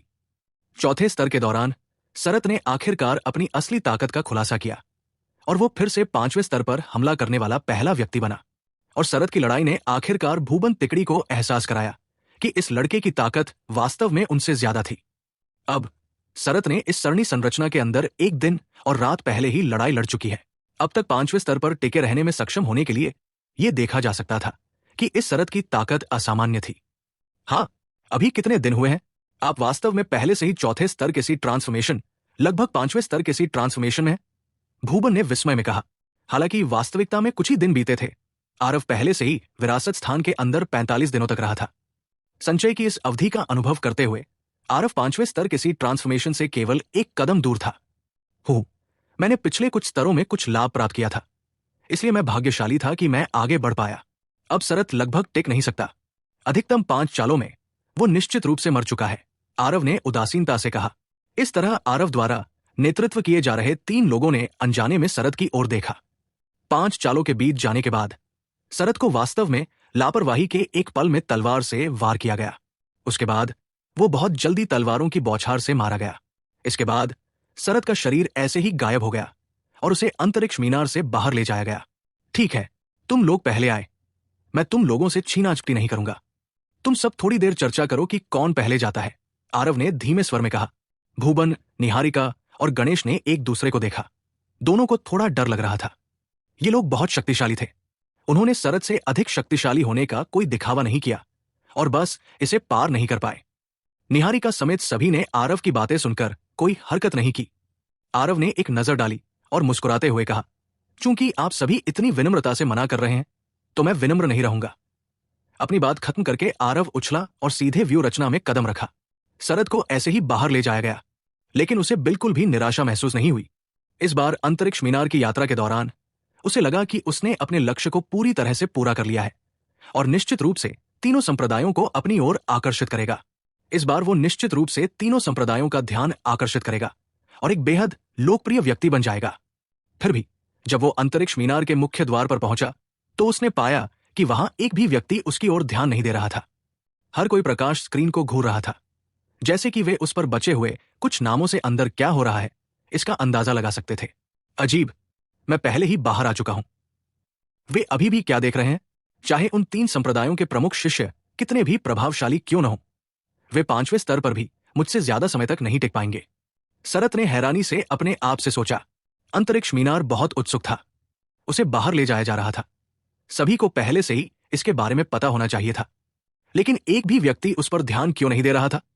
जो कुछ उसने पहले से ही मन में सोचा था उसके अनुसार उसे अब विभिन्न प्रमुख संप्रदायों द्वारा घेर लिया जाना चाहिए था और उसे मणिकांत द्वारा सभी द्वारा एंडलेस अलायंस में शामिल होने के लिए गर्मजोशी से आमंत्रित किया जाना था। लेकिन उसकी आंखों के सामने जो कुछ भी हो रहा था वो उसकी पहले की भविष्यवाणी से बहुत अलग था। एक भी व्यक्ति ने उसकी उपस्थिति पर ध्यान नहीं दिया। सभी का ध्यान अभी भी अंतरिक्ष मीनार विरासत पर था। जहां तक रहस्यमय व्यक्ति ने पहले जो कहा था, आरव इन शब्दों से अलग होने के कारण शरत ने इसे बहुत पहले ही अपने दिमाग में डाल लिया था। उसे नहीं लगा कि इस बार अंतरिक्ष मीनार विरासत में उससे भी अधिक चमकदार परिणाम प्राप्त करने वाला कोई और हो सकता है। उसके, शरत के विरोधी केवल 3 संप्रदायों के प्रमुख शिष्य थे। लेकिन अभी ये कैसी स्थिति थी? अपने दिल में उलझन को रोक पाने में असमर्थ शरत ने एक घुमक्कड़ साधक शिष्य को पकड़ लिया, जिसे बहुत पहले अंतरिक्ष मीनार ने बाहर निकाल दिया था। ये अंतरिक्ष मीनार विरासत भी जल्द ही समाप्त होने वाली है ना? वे अभी भी क्या देख रहे हैं? शरत ने पूछा। वो व्यक्ति पीछे मुड़कर देखने लगा। ये देखकर कि ये शरत था, वो थोड़ा उत्तेजित हो गया। इस बार अंतरिक्ष मीनार विरासत में शरत ने वास्तव में बहुत ही शानदार परिणाम प्राप्त किए थे और उनके घुमक्कड़ साधक की पहचान ने उन्हें कई घुमक्कड़ साधकों द्वारा आदर्श बना दिया। पता चला कि ये वरिष्ठ प्रशिक्षु भाई शरत है। आप पहले ही बाहर हो चुके हैं। वरिष्ठ प्रशिक्षु भाई शरत ने अपनी चाल से सभी को चौंका दिया। वास्तव में मेरी पीढ़ी के घुमक्कड़ साधकों का आदर्श। इस व्यक्ति द्वारा चापलूसी किए जाने पर शरत को तुरंत अस्तित्व का एहसास हुआ। अपने हृदय में उमड़ते उल्लास को रोकते हुए उसने उदासीनता का दिखावा किया और कहा, बिल्कुल नहीं, बिल्कुल नहीं। हम सभी घुमंतु साधक पृष्ठभूमि से आए हैं और स्वाभाविक रूप से हमें एक साथ आगे बढ़ना और पीछे हटना चाहिए। जब उस व्यक्ति ने सुना तो उसके चेहरे पर सुखद आश्चर्य हुआ। भले ही उसे इस अंतरिक्ष मीनार विरासत में प्रवेश करने के लिए चुना गया था, लेकिन शरत की तुलना में यह निस्संदेह स्वर्ग में एक था और दूसरा जमीन पर। इस तरह के संबंध स्थापित करने में सक्षम होना भविष्य में भी उसके लिए बहुत उपयोगी था। आखिरकार सभी एंडलेस अलायंस में शामिल होने वाले थे। शरत की ताकत के साथ उसे एक महत्वपूर्ण पद प्राप्त करने में सक्षम होना चाहिए। वरिष्ठ प्रशिक्षु भाई शरत वास्तव में विनम्र है, एक प्रमुख संप्रदाय के शिष्य के आचरण की तरह। इस बार अंतरिक्ष मीनार विरासत के बाद वरिष्ठ प्रशिक्षु भाई शरत सबसे अधिक संभावना है कि युवा पीढ़ी के नंबर 2 व्यक्ति पहले से ही है। वास्तव में उल्लेखनीय, उस घुमंतु साधक ने प्रशंसा से आह भरी। उसके ये शब्द मूलतः चापलूसी भरे थे, लेकिन शरत को ये कानों को बहुत चुभने वाले लगे। वो स्पष्ट रूप से नंबर 1 व्यक्ति था, ठीक है? वो नंबर 2 व्यक्ति क्यों था? क्या ऐसा हो सकता है कि उन 3 लोगों में से कोई ऐसा हो जो 5वें स्तर को पार कर सके? ओह, ठीक है। हर कोई अभी भी अंतरिक्ष मीनार को क्यों देख रहा है? अगर कोई दुर्घटना न हो तो इस बार विरासत कल तक खत्म हो जानी चाहिए, है ना? हर किसी को जाने की तैयारी करनी चाहिए। शरत ने अंदर की नाखुशी को दबाते हुए कहा। अरे, खत्म? आप अभी भी जल्दी कर रहे हैं? आप उस लाइट स्क्रीन को देखो। उस पर एक सुनहरा नाम लिखा है। वो व्यक्ति अविश्वसनीय है। वे सभी पुराने पूर्वज इस ऐतिहासिक क्षण को चूकने के डर से अभी अपनी आंखें झपकाने की हिम्मत नहीं कर रहे हैं। व्यक्ति ने प्रशंसा में अपनी जीभ चटकाई। शरत ने जिस दिशा में इशारा किया था उसका अनुसरण किया और देखा। वास्तव में उसने देखा कि 5वें स्तर पर एक सुनहरा नाम लिखा था। यह वास्तव में आरव था। यह आश्चर्य छोटा नहीं था। खुद और 3 संप्रदायों के प्रमुख शिष्यों के अलावा वास्तव में अभी भी कोई था जो 5वें स्तर पर पहुंच गया था। यह कैसे संभव है? वो पहले से ही भ्रमकारी आत्माओं को मारने वाली सरणी के अंदर फंसा हुआ था और उसने ये नहीं देखा कि आरव पहले से ही 5वें स्तर में प्रवेश कर चुका था। इस सोने के नाम का क्या विशेष अर्थ है? शरत ने भौहें सिकोड़ी और पूछा। इसका स्वाभाविक रूप से विशेष अर्थ है। यह सोने का नाम पहले 3 स्तरों को पूरी तरह से पूरा करने का प्रतिनिधित्व करता है। ओ, पूर्णता का मतलब पहले 3 स्तरों में सभी राक्षसी जानवरों को मारना है। वो व्यक्ति डर गया था कि शरत को नहीं पता था कि पूर्णता का क्या मतलब है और उसने उसे विशेष रूप से समझाया भी। क्या? सभी को मारना? यह कैसे संभव है? शरत लगभग उछल पड़ा। उसकी इस चीख ने तुरंत ही बहुत से लोगों को उसकी ओर आकर्षित कर लिया। फिर भी उन पुराने पूर्वजों में से एक भी पीछे नहीं मुड़ा। उनकी निगाहें अभी भी प्रकाश स्क्रीन पर स्थिर रूप से टिकी हुई थी। घुमंतु साधक ने शरत की आंखों को बाहर निकलते देखा और मुस्कुराहट के साथ कहने से खुद को नहीं रोक सका। वास्तव में जब मैंने उन पुराने पूर्वजों को यह कहते सुना तो मेरी प्रतिक्रिया वरिष्ठ प्रशिक्षु भाई शरत की तरह ही थी। लेकिन अब इसे देखते हुए उस आरव को वास्तव में ऐसा करना चाहिए था, क्योंकि वो विरासत स्थान में जितना समय रहा वो आप लोगों की तुलना में 3 गुना था। शरत ने ठंडी सांस ली। ये खबर उसके लिए वाकई बहुत चौंकाने वाली थी। अचानक उसे विरासत स्थान के अंदर उस रहस्यमय व्यक्ति द्वारा कहे गए शब्द याद आ गए और वो कांप उठा। वो आप लोगों से अलग है। पता चला कि वो वास्तव में अलग था। शरत को नहीं पता था कि ये आरव कहां से निकला और उसे कुचल दिया जब तक कि उसकी त्वचा का एक भी हिस्सा बिना किसी चोट के नहीं बचा। उसकी नजर भी लाइट स्क्रीन पर उस सुनहरे नाम पर टिकी हुई थी और वो बहुत देर तक अवाक था। अंतरिक्ष मीनार में। अरे, क्या तुम लोगों को लगता है कि आरव इस दौर से गुजर सकता है या नहीं? गणेश ने दूसरे 2 से पूछा। निहारिका ने ठंडे स्वर में कहा, मुझे पहले कभी संदेह नहीं था कि आरव 5वां दौर पार कर सकता है। भूबन ने कहा, आरव ने स्पष्ट रूप से कुछ ऐसी चीजों का अनुभव किया है जिनके बारे में हम नीचे नहीं जानते।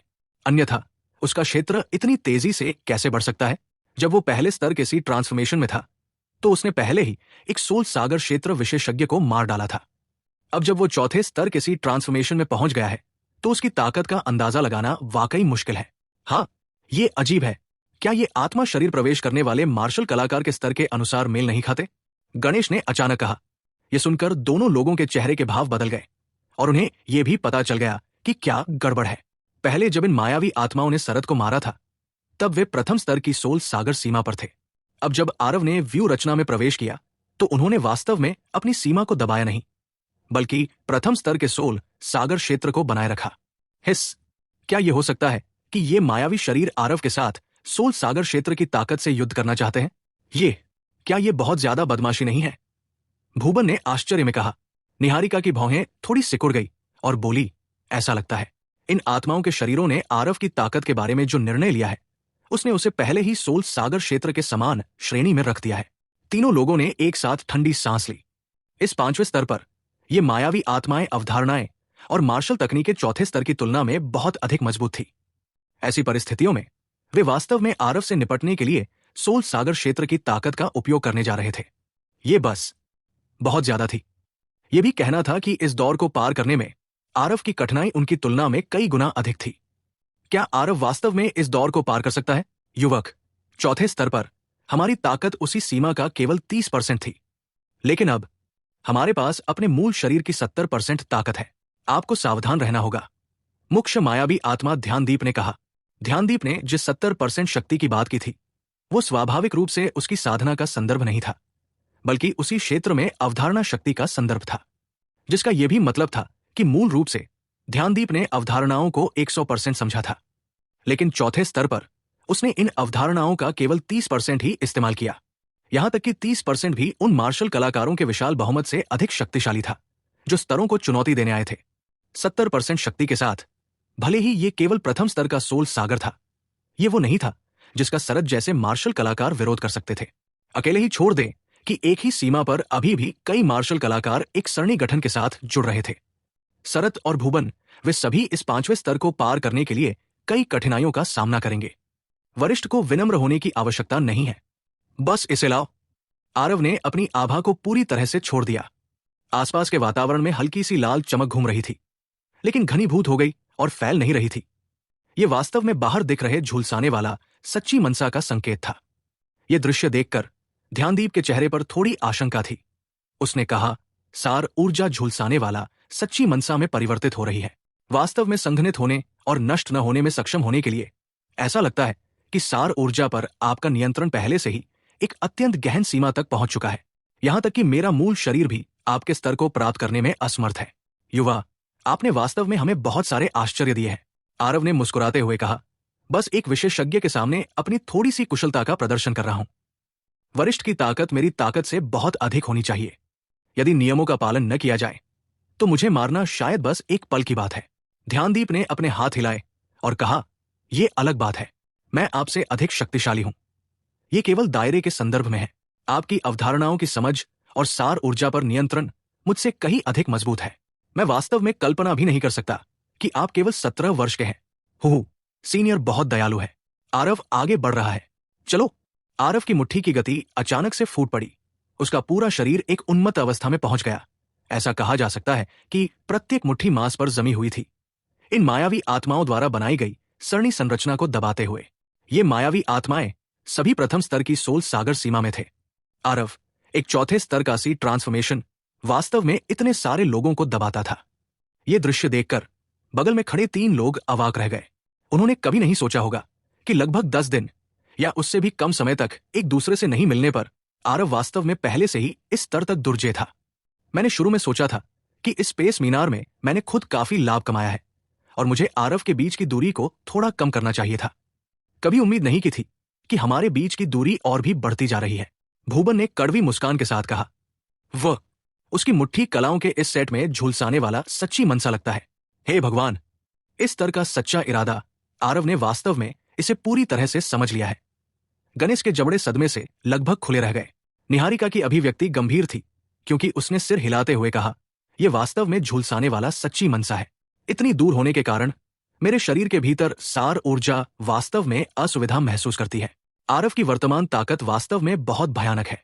हम तीनों शायद उसके साथ एक भी वार नहीं कर सकते। कोई आश्चर्य नहीं कि उस रहस्यमय व्यक्ति ने कहा कि आरव हमसे अलग था।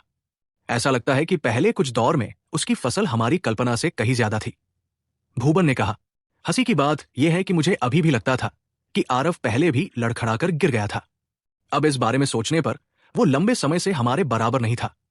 गणेश ने बिना कुछ कहे कहा, हाँ, अन्य बातों को नजरअंदाज करते हुए अभी उसकी ये लड़ाकू शक्ति तीसरे स्तर के सोल सागर को मात देने के लिए पर्याप्त है।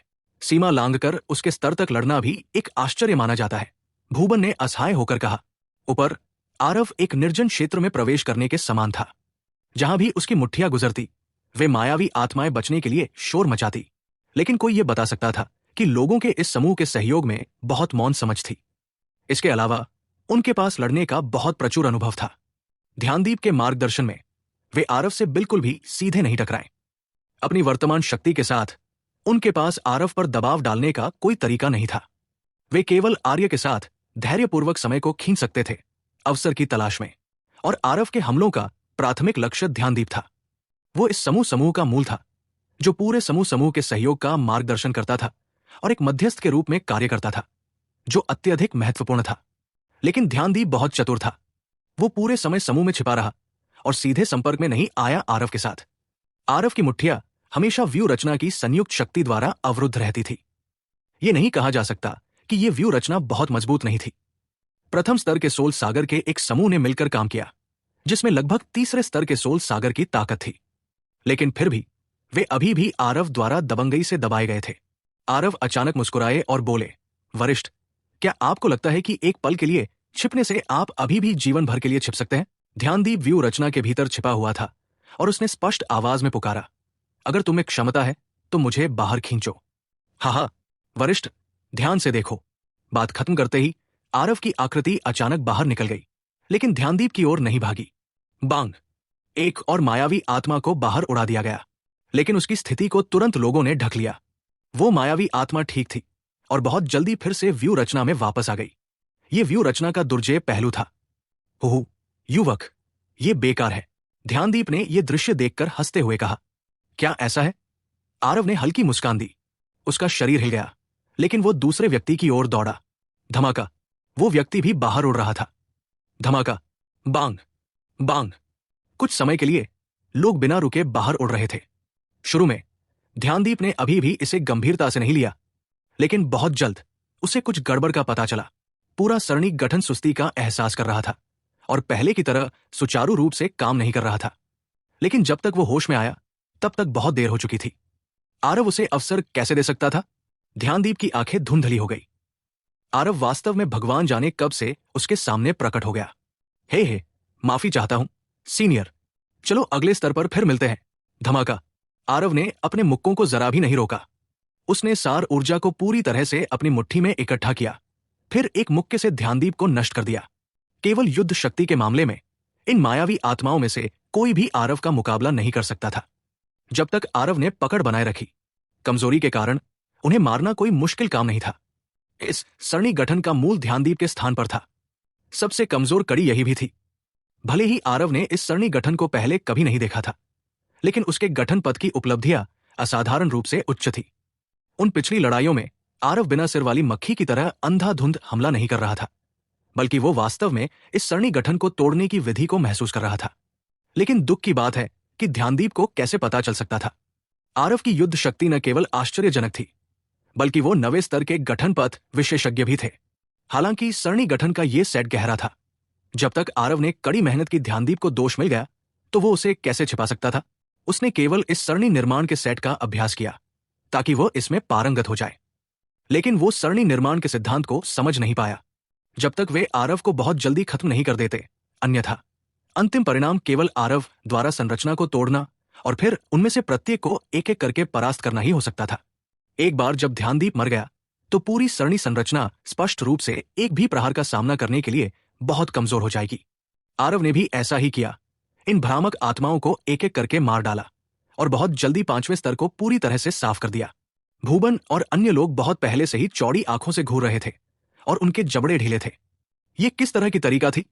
उनका इस स्तर को चुनौती देने का प्रयास सरणी निर्माण की बाधाओं को हर कीमत पर तोड़कर और अगले स्तर के प्रवेश द्वार की ओर भागकर करना था। लेकिन आरव, उसने न केवल व्यू रचना को तोड़ा, बल्कि उसने सभी मायावी आत्माओं को भी मार डाला। किसी को यह जानना था कि ये मायावी आत्माएं, उनमें से प्रत्येक अकेले शक्ति के मामले में उनसे कम नहीं थी। सब लोग, मैं पहले आगे कदम उठा रहा हूं।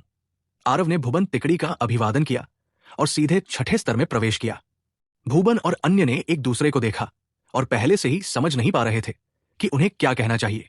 इस समय मायावी आत्माएं जो पहले से ही आरव द्वारा मारी गई थी, एक एक करके फिर से उभरी। क्या तुम लोग अभी भी राउंड को चुनौती देने की योजना बना रहे हो? लगता है हमें कोई उम्मीद नहीं है, भूबन ने निराश होकर कहा। गणेश ने अपने दांत पीसते हुए कहा, पहले ही यहां आ गया हूं, मैं बिना लड़े पीछे नहीं हट सकता, मैं पहले जाऊंगा। जैसे ही उसने ये शब्द कहे, गणेश छलांग लगाते हुए व्यू रचना के अंदर घुस गया। नीचे हाहाकार मच गई। आरव, वो वास्तव में 6ठे स्तर में प्रवेश कर गया है। उसने इस 1000 वर्षों में सबसे अच्छा परिणाम दिया है। 4थे स्तर में प्रवेश करने के बाद उसकी गति तेज हो गई। 4थे स्तर को पार करने में केवल 15 मिनट लगे। ये 5वां स्तर भी केवल एक दिन के समय के कम हिस्से का समय लगा। वास्तव में अकल्पनीय। आश्चर्य है कि इस बंदे की सीमाएं कहाँ है। मुझे नहीं पता कि वो 6ठा स्तर पार कर सकता है या नहीं। अगर वो 6ठा स्तर पार भी कर लेता है तो वो इन 10,000 वर्षों में 7वें स्तर पर पहुंचने वाला 5वां मार्शल कलाकार होगा। ऐसी राक्षसीता प्राचीन और आधुनिक समय से कहीं बढ़कर है। ये बहुत संभव नहीं है ना? मैंने सुना है कि इस 6ठे स्तर के संरक्षक की ताकत चुनौती देने वाले की अपनी ताकत से भी ज्यादा है। सरणी निर्माण के पूरक को जोड़कर इसे पार करना असंभव है। कौन जानता है, ताकत में अंतर को नजरअंदाज करते हुए बस इस बारे में बात कर रहा हूं कि इस अंतरिक्ष मीनार के अंदर आरव ने पहले ही कितने चमत्कार किए हैं। दूसरे व्यक्ति ने कोई जवाब नहीं दिया। हाँ, सिर्फ इस अंतरिक्ष मीनार के भीतर आरव ने पहले ही कितने मोड़ बनाए हैं। पहले 3 स्तर पूरी तरह से पार हो गए, दूसरों की तुलना में 3 गुना विरासत समय प्राप्त किया। चैलेंज करने के साथ साथ अन्य लोग भी धीमे होते गए, लेकिन आरव के चौथे स्तर में प्रवेश करने के बाद उसकी गति और भी तेज हो गई। लगातार 2 स्तरों को पार करने में वास्तव में केवल आधे दिन का समय लगा। कौन निश्चित रूप से कह सकता था कि आरव छठे स्तर को पार नहीं कर सकता? शरत ने उस सुनहरे रंग के नाम को शून्य भाव से देखा। उसके दिल में हार का भाव अतुलनीय रूप से तीव्र था। वो पहले सोचता था कि वह इस असीम दुनिया में सबसे प्रतिभाशाली युवक है। कौन जानता था कि लोगों से परे भी लोग हैं। इस आरव की प्रतिभा ने उसे कई गलियों से भी पीछे धकेल दिया।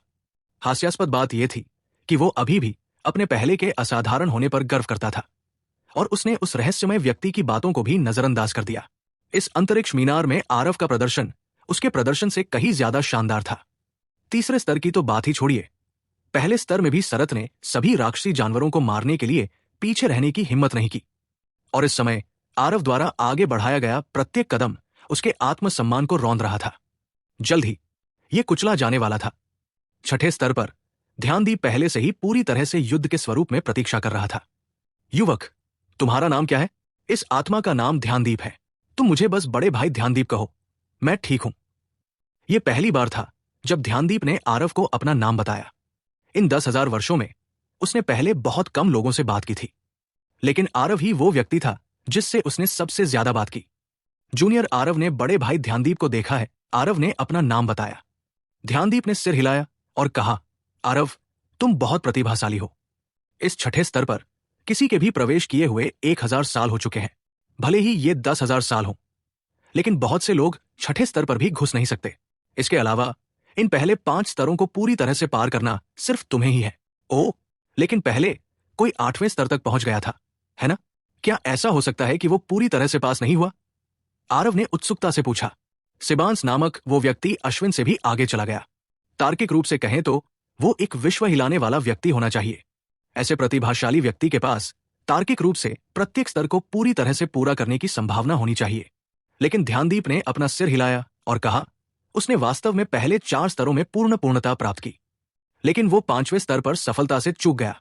इसलिए आपकी प्रतिभा अभी भी उससे ऊपर है। सफलतापूर्वक उत्तीर्ण होने और पूरी तरह से उत्तीर्ण होने के बावजूद कठिनाई एक ही स्तर पर नहीं थी। 5वें स्तर की कठिनाई की डिग्री वास्तव में कोई साधारण प्रकार की महान नहीं थी।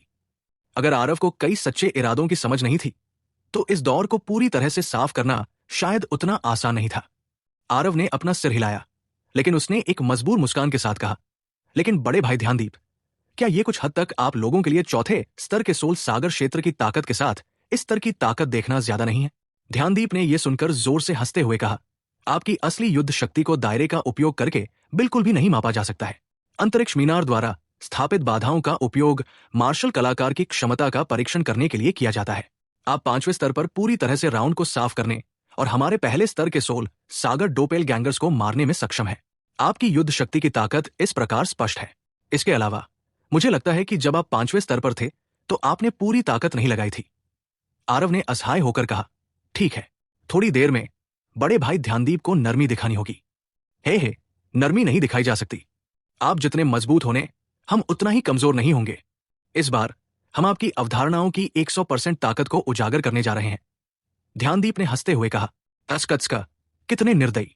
चूंकि बड़े भाई ध्यानदीप मुझे इतना सम्मान देते हैं, तो स्वाभाविक रूप से मुझे भी इस बार पूरी ताकत से प्रयास करना होगा। लेकिन इससे पहले क्या बड़े भाई ध्यानदीप मुझे पहले दायरे से बाहर निकलने की अनुमति दे सकते हैं? आरव ने मुस्कुराते हुए पूछा। ध्यानदीप चौंका। ओह, तुम फिर से इतनी जल्दी तोड़ने वाले हो? ठीक है, तुम्हें तोड़ने देने में क्या बुराई है? आरव ने हाथ जोड़कर कहा, बहुत बहुत धन्यवाद बड़े भाई ध्यानदीप। आरव ने भी बकवास नहीं की, सीधे स्वर्ग और पृथ्वी सार ऊर्जा को इकट्ठा किया और 5वें स्तर सी ट्रांसफॉर्मेशन में प्रवेश करना शुरू कर दिया। लगभग 2 घंटे बाद तूफान थम गया। आरव की आभा एक बार फिर एक स्तर तक बढ़ गई और आखिरकार 5वें स्तर सी ट्रांसफॉर्मेशन में प्रवेश कर गई। बड़े भाई ध्यानदीप, प्रतीक्षा करने के लिए धन्यवाद, आरव ने हाथ जोड़कर कहा। ध्यानदीप ने आरव की ओर देखा। उसकी निगाहों में आश्चर्य प्रकट हुआ। तुम एक छोटे से सी ट्रांसफॉर्मेशन क्षेत्र वास्तव में एक छोटी सी सीमा को तोड़ने के समय इतना प्रभाव डालते हो। अगर मैं अपनी आंखों से न देख पाता तो मुझे भी लगता कि तुम सोल सागर क्षेत्र पर हमला कर रहे हो। आरव ने मुस्कुराते हुए कहा, मैंने बड़े भाई ध्यानदीप की खिल्ली उड़ाई है। मैं जिस साधना पद्धति से साधना करता हूं वो बहुत खास है। आवश्यक सार ऊर्जा बहुत बड़ी है, इसलिए जब मैं इसे तोड़ता हूं तो हलचल थोड़ी बड़ी होती है। ये सिर्फ थोड़ा बड़ा नहीं था, ये बहुत बड़ा था। ठीक है? ध्यानदीप ने सिर हिलाया और कहा, तुम्हारी ताकत इतनी जबरदस्त है। तुम जिस साधना पद्धति से स्वाभाविक रूप से साधना करते हो वो इतनी घटिया नहीं हो सकती। ऐसा लगता है कि तुम्हारी विरासत सरल नहीं है। शायद ये वो नहीं है जो इस छोटी सी दुनिया में हो सकती है। आरव मुस्कुराया। वो जानता था कि ये ध्यानदीप की आंखों से भी नहीं छिप सकता था और वो केवल विषय बदल सकता था। बड़े भाई ध्यानदीप, चलो शुरू करते हैं। बात खत्म करके आरव ने छलांग लगाई और व्यू रचना के अंदर उतरने लगा। उसी समय आरव के शरीर के भीतर की सार अग्नि अचानक भड़क उठी। छलांग लगाने दौरान उसके शरीर में आभा एक बार फिर भड़क उठी और उसकी सीमा शक्तिशाली रूप से ऊपर उठ गई। जब तक वो व्यू रचना के अंदर उतरा तब तक वो सीधे 7वें स्तर के सी ट्रांसफॉर्मेशन को तोड़ चुका था। Origin spirit 9 transformation. आरव की सीमा धीरे धीरे आगे बढ़ने के बाद चंदन ज्वाला पहले से ही 3 छोटी सीमाओं को तोड़ने में असमर्थ थी। यहां तक कि इस बार अंतिम चरण सी ट्रांसफॉर्मेशन को तोड़ना भी काफी बलशाली था। सौभाग्य से चंदन ज्वाला चौथे स्तर की ज्वालाओं में बहुत शक्तिशाली थी। तभी इसने उसे बलपूर्वक सफलता का समर्थन किया। जब ध्यानदीप ने यह दृश्य देखा तो उसकी आंखें चौड़ी हो गई। अच्छा बेटा, वास्तव में अभी भी ये कार्ड तुम्हारी आस्तीन में है। ये मार्शल तकनीक उल्लेखनीय रूप से शक्तिशाली लगता है। वास्तव में तुम्हें अंतिम चरण के सी ट्रांसफॉर्मेशन से बाहर निकलने में सीधे मदद करने के लिए। मैंने शुरू में सोचा था कि मैं इस बार तुम्हें ठीक से धमका सकता हूं। अब मुझे ऐसा क्यों लग रहा है कि ये अभी भी तुम ही हो जो मुझे धमका रहे हो? हाँ, बड़े भाई ध्यानदीप, मैं आ रहा हूं। आरव ने जोर से हंसते हुए कहा, आओ। आरव का सामना करते हुए ध्यानदीप पूरी तरह से युद्ध की मुद्रा में तैयार था। अब आरव ने लेट स्टेज सी ट्रांसफॉर्मेशन क्षेत्र में प्रवेश किया। उसकी ताकत एक बार फिर से बढ़ गई। फ्लेम मूवमेंट कार्नेज को लहराया गया। यह पहले से बिल्कुल अलग स्तर पर था। ध्यानदीप और बाकी आत्मा ने अपनी पूरी शक्ति का इस्तेमाल किया। उनकी अवधारणाएं स्पष्ट रूप से सभी सच्चे इरादे के स्तर और उससे ऊपर थी। लेकिन आरव के झुलसाने वाला सच्ची इरादा ने उन्हें बुरी तरह से कुचल दिया। फ्लेम मूवमेंट कार्नेज अभी अभी बनाया गया था और इसकी शक्ति पहले से ही 9 तलवारों के रुख और 1000 बहने वाली पंखुड़ियों इन मार्शल तकनीकों की तुलना में कम नहीं थी। यह कल्पना की जा सकती है कि झुलसाने वाला सच्ची इरादा की शक्ति कितनी भयानक थी। तात्कालिक विस्फोटक शक्ति के मामले में भी फ्लेम मूवमेंट कार्नेज सर्वोच्च सच्चे इरादे का उपयोग करके आरव द्वारा बनाए गए मूव से भी अधिक शक्तिशाली था। जो और भी घातक था वो ये था कि सार ऊर्जा पर आरव का नियंत्रण बहुत सटीक था। किसी को यह नहीं देखना चाहिए कि उसका प्रत्येक मुक्का उसके शरीर की सारी शक्ति का उपयोग कैसे करता है। यह वास्तव में बहुत अधिक सार ऊर्जा खर्च नहीं करता था। अपने वर्तमान सार ऊर्जा घनत्व के साथ भले ही वो एक दिन और एक रात बिना रुके लड़ता रहे, वो अपने शरीर के भीतर सभी सार ऊर्जा को बिल्कुल भी समाप्त नहीं करेगा। बेशक शर्त यह थी कि ओरिजिन स्पिरिट 9 ट्रांसफॉर्मेशन इतने लंबे समय तक टिक सके। कुछ समय के लिए सरणी गठन के अंदर की स्थिति वास्तव में 5वें स्तर की तरह ही थी। ध्यानदीप का पक्ष आरव द्वारा पूरी तरह से दबा दिया गया था। हे, बड़े भाई ध्यानदीप, तुम्हारी ये व्यू रचना मेरे सामने बेकार है। अगर तुम हारना नहीं चाहते तो जल्दी से कोई उपाय सोचो, आरव ने ध्यानदीप से कहा और मुक्का मारा। ध्यानदीप भी एक ऐसा व्यक्ति था जो सो लड़ाइयों का अनुभवी था। 5वें स्तर पर आरव के प्रदर्शन को देखते हुए वो जानता था कि व्यू रचना पहले से ही बेकार थी। गड़गड़ाहट। एक जोरदार टक्कर के बाद ध्यानदीप और आरव दोनों अलग हो गए। आरव, तुम वाकई बहुत दुर्जय हो। इस व्यू रचना का हम भाइयों ने बहुत लंबे समय तक अभ्यास किया था, फिर धीरे धीरे इसे अच्छी तरह से समझ पाए। तुम सिर्फ आधे दिन के लिए ही व्यू रचना में शामिल हुए और वास्तव में तुम्हें व्यू रचना की पूरी समझ हो गई। ध्यानदीप ने भावुक आह भरते हुए कहा। आरव की राक्षसीता उसकी उम्मीदों से कहीं बढ़कर थी। इस लड़के के पास असीमित साधन थे। उसने न जाने कितने सालों से इस तोरों की रखवाली की थी और अभी तक किसी जूनियर द्वारा इस हद तक दबाया नहीं गया था। हालांकि वो आरव की प्रतिभा की प्रशंसा करता था, फिर भी ध्यानदीप को बहुत दुख हुआ। वो एक शक्तिशाली व्यक्ति था जो जीवित रहते हुए भी एक क्षेत्र को नियंत्रित करता था। भले ही वो अब इस दर्रे की रक्षा करने वाली एक मायावी आत्मा बन गया हो, फिर भी उसका अभिमान बना हुआ है। इस तरह लगातार 3 राउंड तक आरव द्वारा पीटे जाने से उसका गुस्सा फूट पड़ा। हालांकि हम भाइयों को धमकाना आसान नहीं है। मैं आपको यह बताना चाहता हूं कि व्यू रचना का उपयोग न करके हम अपनी युद्ध शक्ति को और भी बढ़ा सकते हैं। भाइयों, पूरी शक्ति से आगे बढ़ो। ध्यानदीप ने दहाड़ लगाई। उन मायावी आत्माओं में से हर एक को उत्तेजक पदार्थों का इंजेक्शन लगा हुआ था, जो तुरंत एक शक्तिशाली आभा के साथ फूट पड़ा। भले ही उनकी सीमाएं अभी भी चौथे स्तर के सोल सागर थी, आरव को अचानक लगा कि ये मायावी आत्माएं कुछ अलग हो गई हैं। जैसे कि अचानक ये मायावी आत्माएं एक एक करके युद्ध के देवता बन गई, जिससे लोगों को बेजोड़ होने का एहसास हुआ। हाँ, कितने साल हो गए इस गर्म खून के उबलने के एहसास को। शुक्रिया आरव, अगर तुम न होते तो शायद हम सब भावहीन चलती फिरती आत्मा बनकर रह जाते। ध्यानदीप ने जोरदार ठहाका लगाते हुए कहा। इस समय ध्यानदीप युद्ध के देवता के समान था। उसकी आंखों से चमकती हुई ज्योति निकल रही थी, मानो उस पहले के निर्जीव से दो अलग व्यक्ति हों। ध्यानदीप को युद्ध की भावना से भरा हुआ देखकर आरव ने मुस्कुराते हुए कहा, लगता है कि इन कुछ वर्षों में बड़े भाई ध्यानदीप नियमों की जंजीरों में जकड़े हुए थे और अत्यधिक सतर्क हो गए थे और साहसपूर्वक कार्य करने की हिम्मत नहीं कर पाए। चूंकि ऐसा ही है, इसलिए मैं बड़े भाई ध्यानदीप की असली ताकत से सलाह लूंगा। अच्छा आरव, मैं तुम्हें हराने के लिए अपना सर्वश्रेष्ठ प्रयास करूंगा। यह दौर इतना आसान नहीं होगा। जाओ। ध्यानदीप के आदेश के तहत वे 30 से अधिक मायावी आत्माएं बिना किसी पैटर्न के आरव की ओर दौड़ पड़ी। ये पहले के सख्त आदेश से बिल्कुल अलग था, लेकिन आरव का चेहरा गंभीर हो गया। ये लोग बिल्कुल अलग हो गए। हालांकि आरव स्वाभाविक रूप से कमजोरी भी नहीं दिखाते थे। उनका शरीर हिल गया और वे उन मायावी आत्माओं की ओर बढ़े। अपने वर्तमान लेट स्टेज सी ट्रांसफॉर्मेशन क्षेत्र शक्ति के साथ साथ झुलसाने वाला सच्ची इरादा और भयंकर आंधी दुनिया में सीखी गई हवा की मनसा, या सटीक रूप से कहे तो पवन प्रभा मनसा की उपयोग किए जाने के कारण चौथे स्तर के सोल सागर योद्धा से मुकाबला करना बहुत मुश्किल नहीं था। एक पल में आरव इन 30 से अधिक लोगों के घेरे में आ गया। इससे पहले सरणी गठन में उतरने से अलग इन भ्रामक आत्माओं के हमले बिना किसी क्रम के थे। ये पूरी तरह से अपनी लड़ाई लड़ रहा था, लेकिन न जाने क्यों इन लोगों की युद्ध शक्ति अचानक एक स्तर बढ़ गई। इसके अलावा भले ही वे प्रत्येक अलग अलग लड़ाई लड़ रहे थे, लेकिन एक दूसरे के बीच सहयोग बेहद अच्छी तरह से समन्वित था। अक्सर जब आरव की मुट्ठी किसी व्यक्ति पर वार करने के बारे में सोच रही होती, तो वो एक ही समय में कई लोगों के पिंसर हमलों को झेल जाता। असहाय आरव केवल हमला छोड़ सकता था और बचाव में बदल सकता था। इन लोगों के बीच टीम वर्क बिल्कुल भी इतना सरल नहीं था जितना 1+1 = 2 होता है। यद्यपि कोई व्यू रचना नहीं थी, फिर भी आरव को जो दबाव महसूस हुआ वो व्यू रचना बनाने के समय से कहीं अधिक मजबूत था। आरव मायावी आत्माओं के बीच में घूमे और पवन प्रवाह सच्चा इरादे को सीमाओं तक प्रदर्शित किया। वास्तव में किसी की शक्ति से परे की भावना थी। इससे आरव बहुत चकित हो गए। आखिर इन लोगों को क्या हो गया? हाँ, कोई आश्चर्य नहीं कि हर बार जब वो हमला करता था तो उसे ऐसा लगता था कि वो कुछ कर नहीं सकता। पता चला कि इन लोगों ने बहुत पहले ही टीम फाइट को अपनी सहज प्रवृत्ति मान लिया था। एक दूसरे के बीच अतुलनीय विश्वास, आंखों से संवाद करने की भी जरूरत नहीं थी। ये सिर्फ एक विचार से काम पूरा करना था। इस तरह सहज रूप से लड़ना निस्संदेह बहुत ही कठिन था। तो ऐसा ही है, बड़े भाई और बाकी सभी लोग वाकई बहुत मजबूत हैं। एक दूसरे के बीच आपका विश्वास भी आरव को स्पष्ट रूप से भावुक कर देता है। हालांकि आगे 7वें स्तर पर मुझे कैसे भी करके जाना चाहिए। बात खत्म करते ही आरव की आभा भी अचानक से फूट पड़ी। एक बार फिर जबरदस्त तरीके से ऊपर उठ गई। सार ऊर्जा प्रज्वलन, ज्वाला आंदोलन नरसंहार। आरव ने दहाड़ लगाई।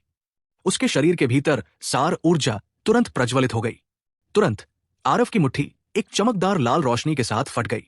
एक भयावह आभा ने उन भ्रामक आत्माओं को पीछे धकेल दिया।